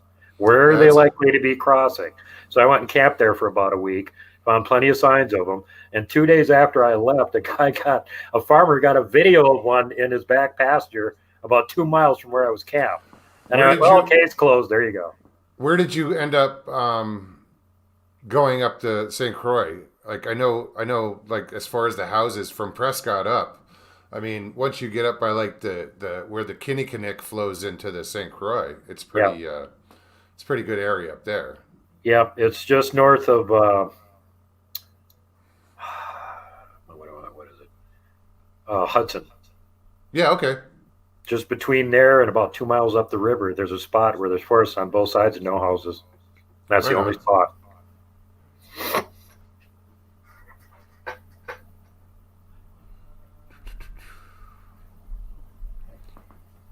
Yeah, if you guys want to see that video, it's called Stillwater Bigfoot, if I remember right. It's on YouTube. And this guy had just gotten himself a newfangled camera that's got that video thingy on it. And he's out walking around his back pasture, and he hears this cop sound. And he thinks it's a deer. So he pulls his cell phone out, starts the camera going, and starts filming. And a friggin' Bigfoot comes walking out of the tree line. He's like, whoa! What's that? Treva, what's up? Good to see you. Hi, Duke and Mogs. Are there pilgrim reports of Sasquatch, Pioneer, anything other than Eric the Red? Yeah, Eric the Red's the oldest report. It's kind of vestigial. I ran into giant swarthy guys that are covered with hair, hairy guys. Well, Native Americans are kind of clean cut. They don't grow beards. Sure. So they weren't talking about them, but what exactly was he talking about? Actually, the oldest report I've been able to track down came from Canada, Lake of the Woods, in the late 1700s from a logging crew that apparently captured a gugly while they were up there. There's also a report of a platoon of troops having a firefight with a group of wild men during the War of 1812, but I haven't been able to track down anything else on that one. Right on. A little historical. Yeah. If you want to go back further than that, go up to the Upper East Coast and dig up the reports of the fur trappers, because a lot of them had reports about Wendigo and stuff like that. And then, of course, the local natives talked about that stuff too. So, again, those would be the oldest ones that you might be able to find reference to. Soucy, Soucy, who's a bushcrafter and Bigfoot archivist, has a channel on YouTube where he's actually dug up a lot of those really, really old stories from around his area, Maine, Upper East Coast. And plus his bushcrafting video is really interesting too. Really in depth on them. That's a great channel if you want to check that stuff out. Right on. Brant Douglas asks, Duke, have you ever think about coming to Ohio and checking it out with Jerry? Yeah, as a matter of fact, that might be going in reverse because Jerry's talking about coming out here to Montana. So he might actually be joining the Montana Bigfoot Project team here. Nice. Yes, indeedy. And even though there's Bigfoot in Ohio, I know we got more here in Montana. All right, something just happened, and hold on. Oh, I thought you went into the red light district there all of a sudden. Yeah, I pushed the button and everything went away. He was on Mars broadcasting from the angry red planet. Again. Yeah. Abs0303, what's happening? Good to see you. I just saw something in it disappeared. Timmy Boy says, why do most researchers chase them? They don't know any better. Why do some researchers think they're a North American ape? Oh. There's some people that can get success with that. I mean, there's some people that are so damn good at it, they know right where they're going to be, and they can actually sneak up on them occasionally. But that's incredibly rare. Sure. I mean, unless you've been doing this for decades and you're really good at sneaking around in the woods, it ain't going to happen. Jennifer, you're very welcome. My pleasure. She says, thank you, Mogs and Duke. Yeah, you're welcome, Jennifer. Bama Bigfoot wants to know, how long do you think they live? Wow, a bunch of guesstimates on that, Joyce. My best guess is they probably live about the same amount of time as a human, if they don't have some kind of an illness or accident or something, Sure. and they've got really optimal food and living conditions. 90 or 100 years, maybe. There's some people that claim they live a lot longer than that. There's another one that says that they have like two lives. They have a physical life that's like a century or less, and then after they die, they've got a spiritual life where they're disembodied, invisible, or an orb for several hundred more years before they pass on. Right on. That's a long time. Aussie Tiger says Mogs don't pull a Don Longbeard and push the wrong button. Dude, I am always pushing the wrong button. No shit. The other day I did something and there was two of me on the screen. I saw that. Yeah, you cloned yourself. That was cool. Yeah, I was like, what did I do there? I had to start the whole thing over. I didn't know how to get rid of it. You should have toggled back and forth and had a conversation with yourself. That would have been hilarious. Mogs interviews himself. It's like I was on Sawdust Beast was doing a test the other day with their StreamYard, and there were like 6 of us there, and there was 2 rows of 3 on top of each other. I was in the middle on the bottom. And you're like, oh good, they made the same mistake I did. Now I don't feel so bad. I did the whole Brady Bunch thing. Yeah, I was looking up, looking left, looking right, you know. It was funny. It's a story of a squatchy lady. Treva asked Duke, other than Patty, in your opinion, what are the next best 2 or 3 video captures? Freeman's video for sure. Yeah, definitely. The recently 2018 recorded Nova Scotia video from Leo Frank of Shosha is also pretty impressive. He's really close to her. I've got that up on my BitChute channel. So if you want to see that, go over there. It was on YouTube, but YouTube decided to take it down for some odd reason. Now it's on my BitChute channel. Very cool.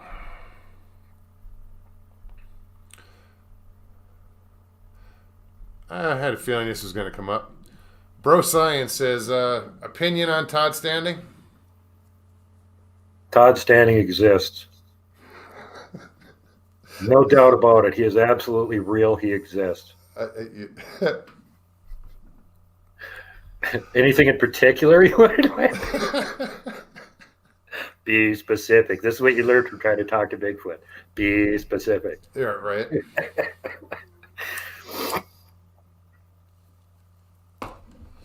If you saw my latest video at the very end of it, I mentioned him obliquely, as I said that if somebody pesters me enough and they want me to take them out to go see some Bigfoot or potentially interact with one, I will take them out, and I don't charge them $3,000 or $300 or even $3.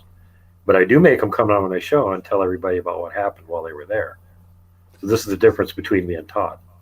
Yeah.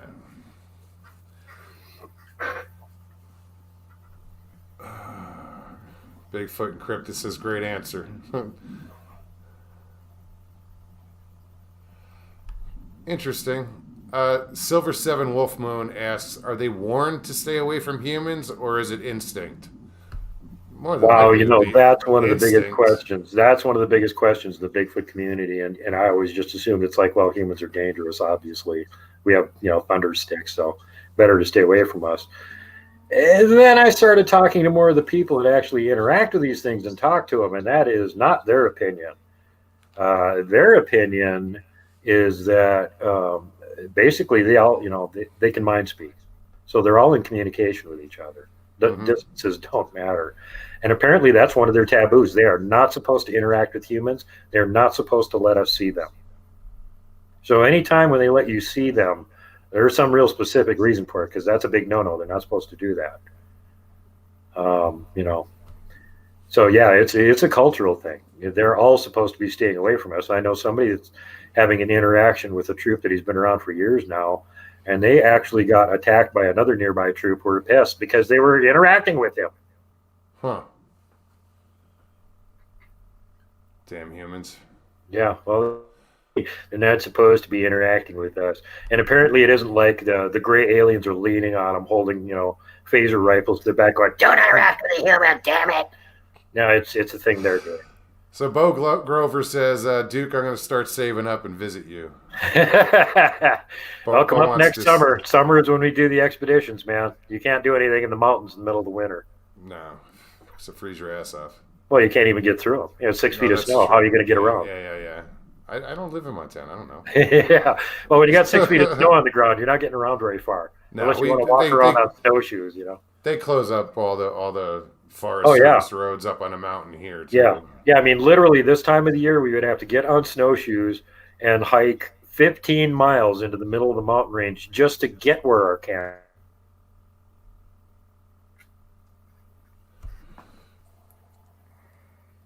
So no, we don't do any winter research. I don't think they move around a whole. So it's kind of pointless. So I'm not even going to address that one.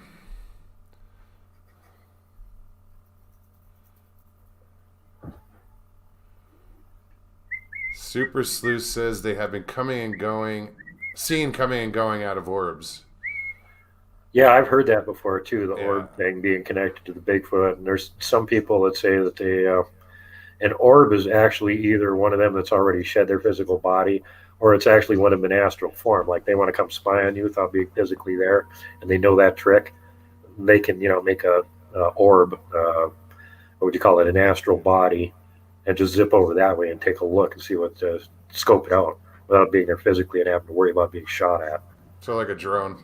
Pretty much, yeah. There's another interesting thing there that I've heard from other researchers that are psychics is that they can do that with an animal. They can make an animal their drone and have it waltz over to where you're at. Through its eyes. Yeah. And this is starting to creep me out because why do these deer keep showing up in camp every time we're there? And it's different deer every time we're there. And they come right into camp. I mean, like the closest one got 8 feet from Michael. We've had him within 15, 20 feet of us for an hour walking around. That is not normal. That's pretty friggin' sneaky if they can do that. Yeah. The other one you hear about a lot is ravens and crows. Ravens, I was just going to say that. Usually raccoons are little spy devices too. Wow. That's they're super sneaky. That's the problem with these things. You don't know what paranormal abilities they may potentially have and what the limits on them are. Sure. So it's like some of this weird stuff you see happening, you wonder about it for years, and then you talk to somebody who goes, "Oh, they can blah blah blah," and you're like, "Oh my God, is that what's been going on?" That all makes sense now in a really weird paranormal nonsensical way. Ethan James wants to know, do you think they've ever assisted or rescued a human? Absolutely. I know several reports, and I know several people that have been helped by them. Yeah. Kevin being one of them. Oh, yeah. Yeah, actually, Glag has rescued more than one person. He's got a couple other people. Yeah. Too. Yeah, I remember that. One's a forestry guy, and there's a woman that he rescued from a forest. He rescued both them for forest fires, actually.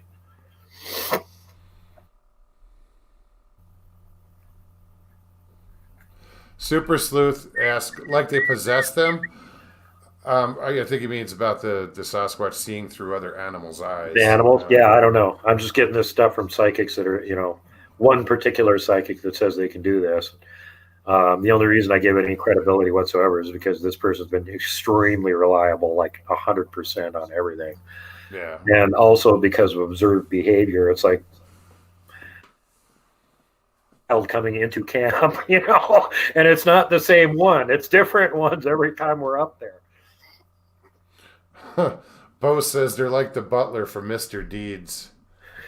They just, boop, there they are. Well, in the show we were talking about tonight, Scotty was saying he saw a couple deer go running diagonally down the hillside across the camp on the river over there. And they weren't coming toward us. They were running diagonally up the valley. And I yelled, "Hey, guys, where are you going?" And they immediately changed position and came over to our camp. Huh. And I mean, came right over to our camp. That was the video I was showing in the show tonight. That's how right in camp they were. Oh, wow. Well, let's see. We're at an hour and 49 minutes.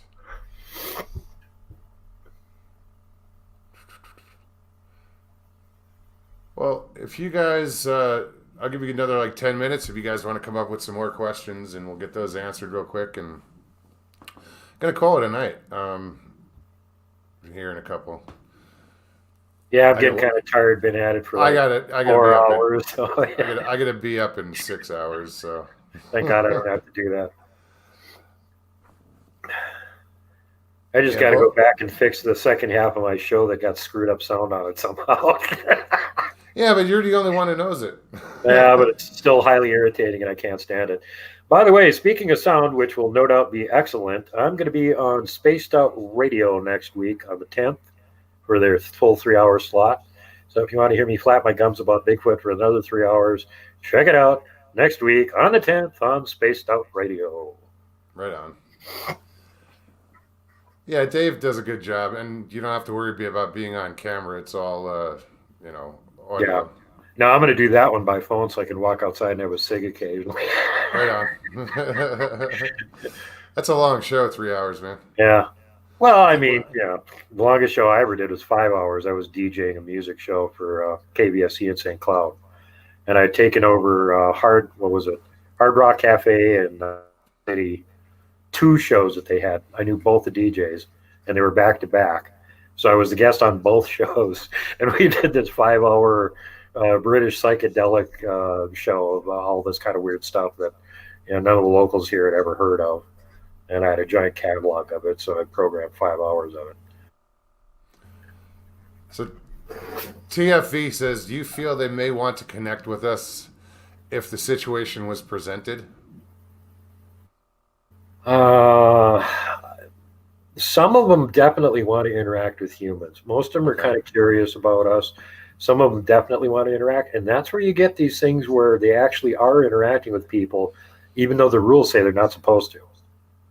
So like they're going against their whole society and everything because they're so freaking curious. Yeah, they're part human.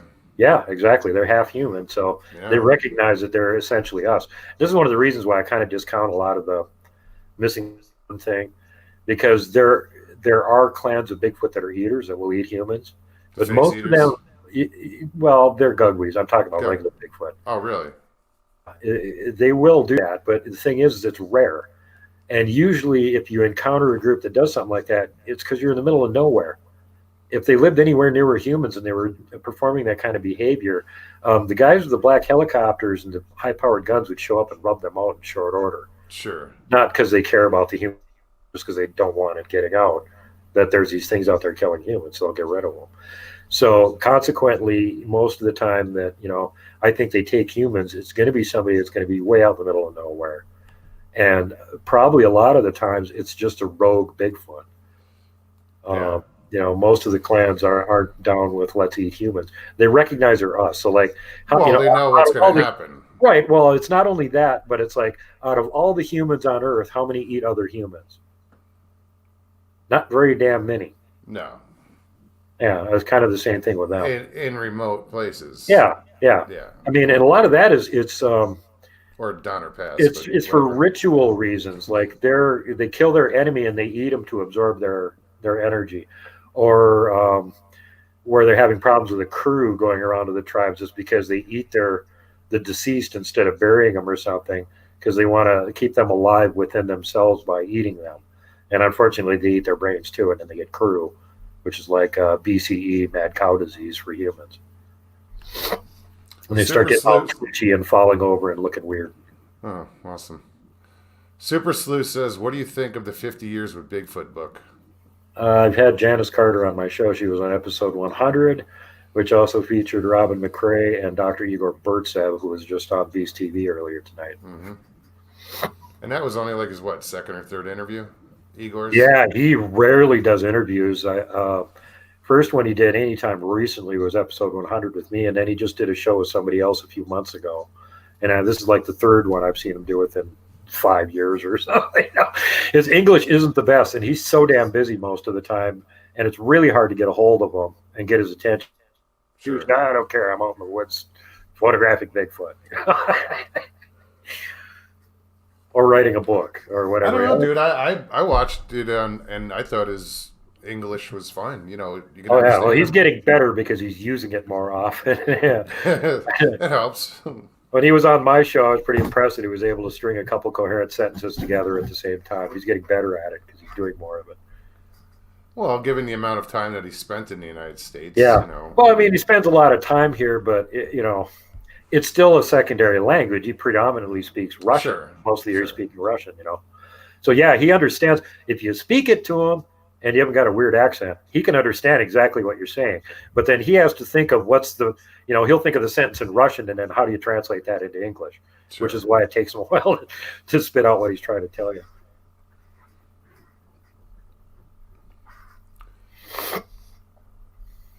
Yeah, that was definitely a good show. Honestly, I've had 2 guests on my show that are not, besides Igor, that are not native English speakers, and they're both North American natives, and their native language, and they have the same problem sometimes. They have to stop and think about what the word in English is,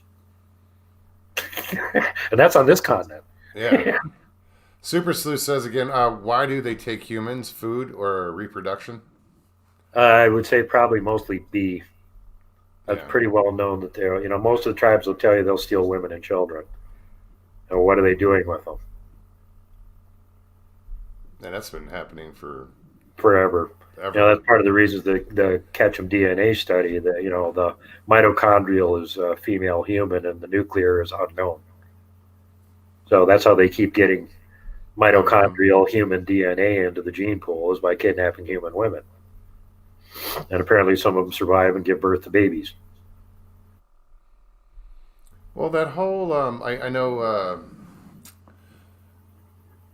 Igor was talking about the Zana thing over in Russia, and now when she some of her first children she gave birth to, didn't she like accidentally drown them in a river? No, she didn't drown them. She apparently their thing is after and this doesn't surprise me because a lot of animals will do this. After they give birth to a baby, they lick it to get all the scent off of it. So she was doing the same thing, take the baby down to the river and wash all the stink off of it. Well, a baby Bigfoot can survive that icy water just fine, but it kills the baby human. Okay. So after like 2 or 3 babies, they went, wait, she's heading for the river. Grab that baby and get it away from her. She's going to kill that one too. She doesn't know any better. Yeah. No, they talked about her swimming across these like fierce rivers that would drown a human, and she's doing it in the middle of freaking winter without any clothes on. Didn't affect her. Excuse me. No problemo. Super Sue says, "Oh, where can I go hear this?" I don't know. Where would that story be about? We talked quite a bit about the Zana thing on episode 100 of my Okay. there. Otherwise, there's a show that I did with Rich Soul about the Bigfoot DNA study. I think we talked about it on that one too, because he's done a lot of research on Xana and the whole history behind and everything that happened with her. I don't have a feeling I've seen that name. I think I've seen that name in chat recently. Richard Soul. Yeah, he's the head of Knox Gigas Bigfoot research over in Nebraska. Okay, I've seen him around somewhere. He's also he's been out doing research expeditions with Res Squatching and Dr. Berytsev and a bunch of other people. Well, I want to thank you so much, Duke, for coming on tonight, and great job on your video. Earlier the premiere was awesome. It is almost 2 hours, and I am going to call this a night. But yeah, man, you got to come on again soon. Don't be a stranger. My door is open to you. You always have great conversation here, and I'm so thankful that the chat has such awesome questions. Yeah, good job, everybody in chat. That's what made this show go. We had to have the questions from you, so I had something to talk about. Yeah, no, that was awesome, guys. And that's kind of the way I expected it to go. If these guys watched your premiere and then came here, you'd have the questions. So that's awesome. And you do have one of the best chat rooms around, no doubt about it. You got some really great people in chat on your show. There are some amazing peepers. Sawdust Beast, what's up, man? Hey, Thank Mark. you, Mark. Thank you. Yeah, they are amazing people. I love this group. But yeah, so I'm going to say goodnight to you. I don't know if you want to pop out backstage or hang out, if you're just going to bail, because I'm gonna just say goodnight to everybody, and then I'll be back. I'm just gonna bail, brother. Say goodnight to everybody for me. Good night, everybody, and I'm gonna get some food too. You got a call whenever you want. We'll talk some more. Right on, man. I'll talk to you soon. Thanks. Take care, guys. Bye bye. Night. Night. Wow, that was awesome of Duke to come on tonight. I hope everybody enjoyed the show. I did. I always enjoy Duke. Really intelligent man. You know, and I love to see you guys answer those, ask those questions, because I can't come up with half the shit you guys come up with. So you guys saved my ass. But yeah, you guys get questions answered that, who else is going to answer them? Who else is... I know there was someone I wanted to say hi to, and I don't know. But anyway, if you guys enjoyed the show, please hit that like button. If you're new to the show, subscribe, hit the share, and do that thing that you guys do. Leave comments. It's funny. The little promo I did for this show and Duke's show, we had like 50 comments, and that was cool. But I unfortunately have to take that one down, just because it was a promo. But yeah, send those comments in, leave comments, and I get back to you guys. Again, let me thank you one more time. Thank you guys. You guys rock. I think we had like 90 in chat tonight, if not a little more. That was amazing. Thanks to Duke again. If you missed it, check out World Bigfoot Radio and his latest video. I'll put the link in the description, but I always forget to, so I'm not going to say that. It's terrible, but I need a Daniela or somebody to help me out there. Or just to remind me, because I got a lot of catching up to do. But yeah, anyway. All right, guys, thank you so much again. You guys have a beautiful night, and it's Thursday. Shit, we gotta wait till Tuesday? Damn, that sucks. Might have to do something about that, but I say that all the time. All right, guys. Good night, and thank you to all my mods. I say thank you, and I'll see you guys soon, all right? Peace and God bless.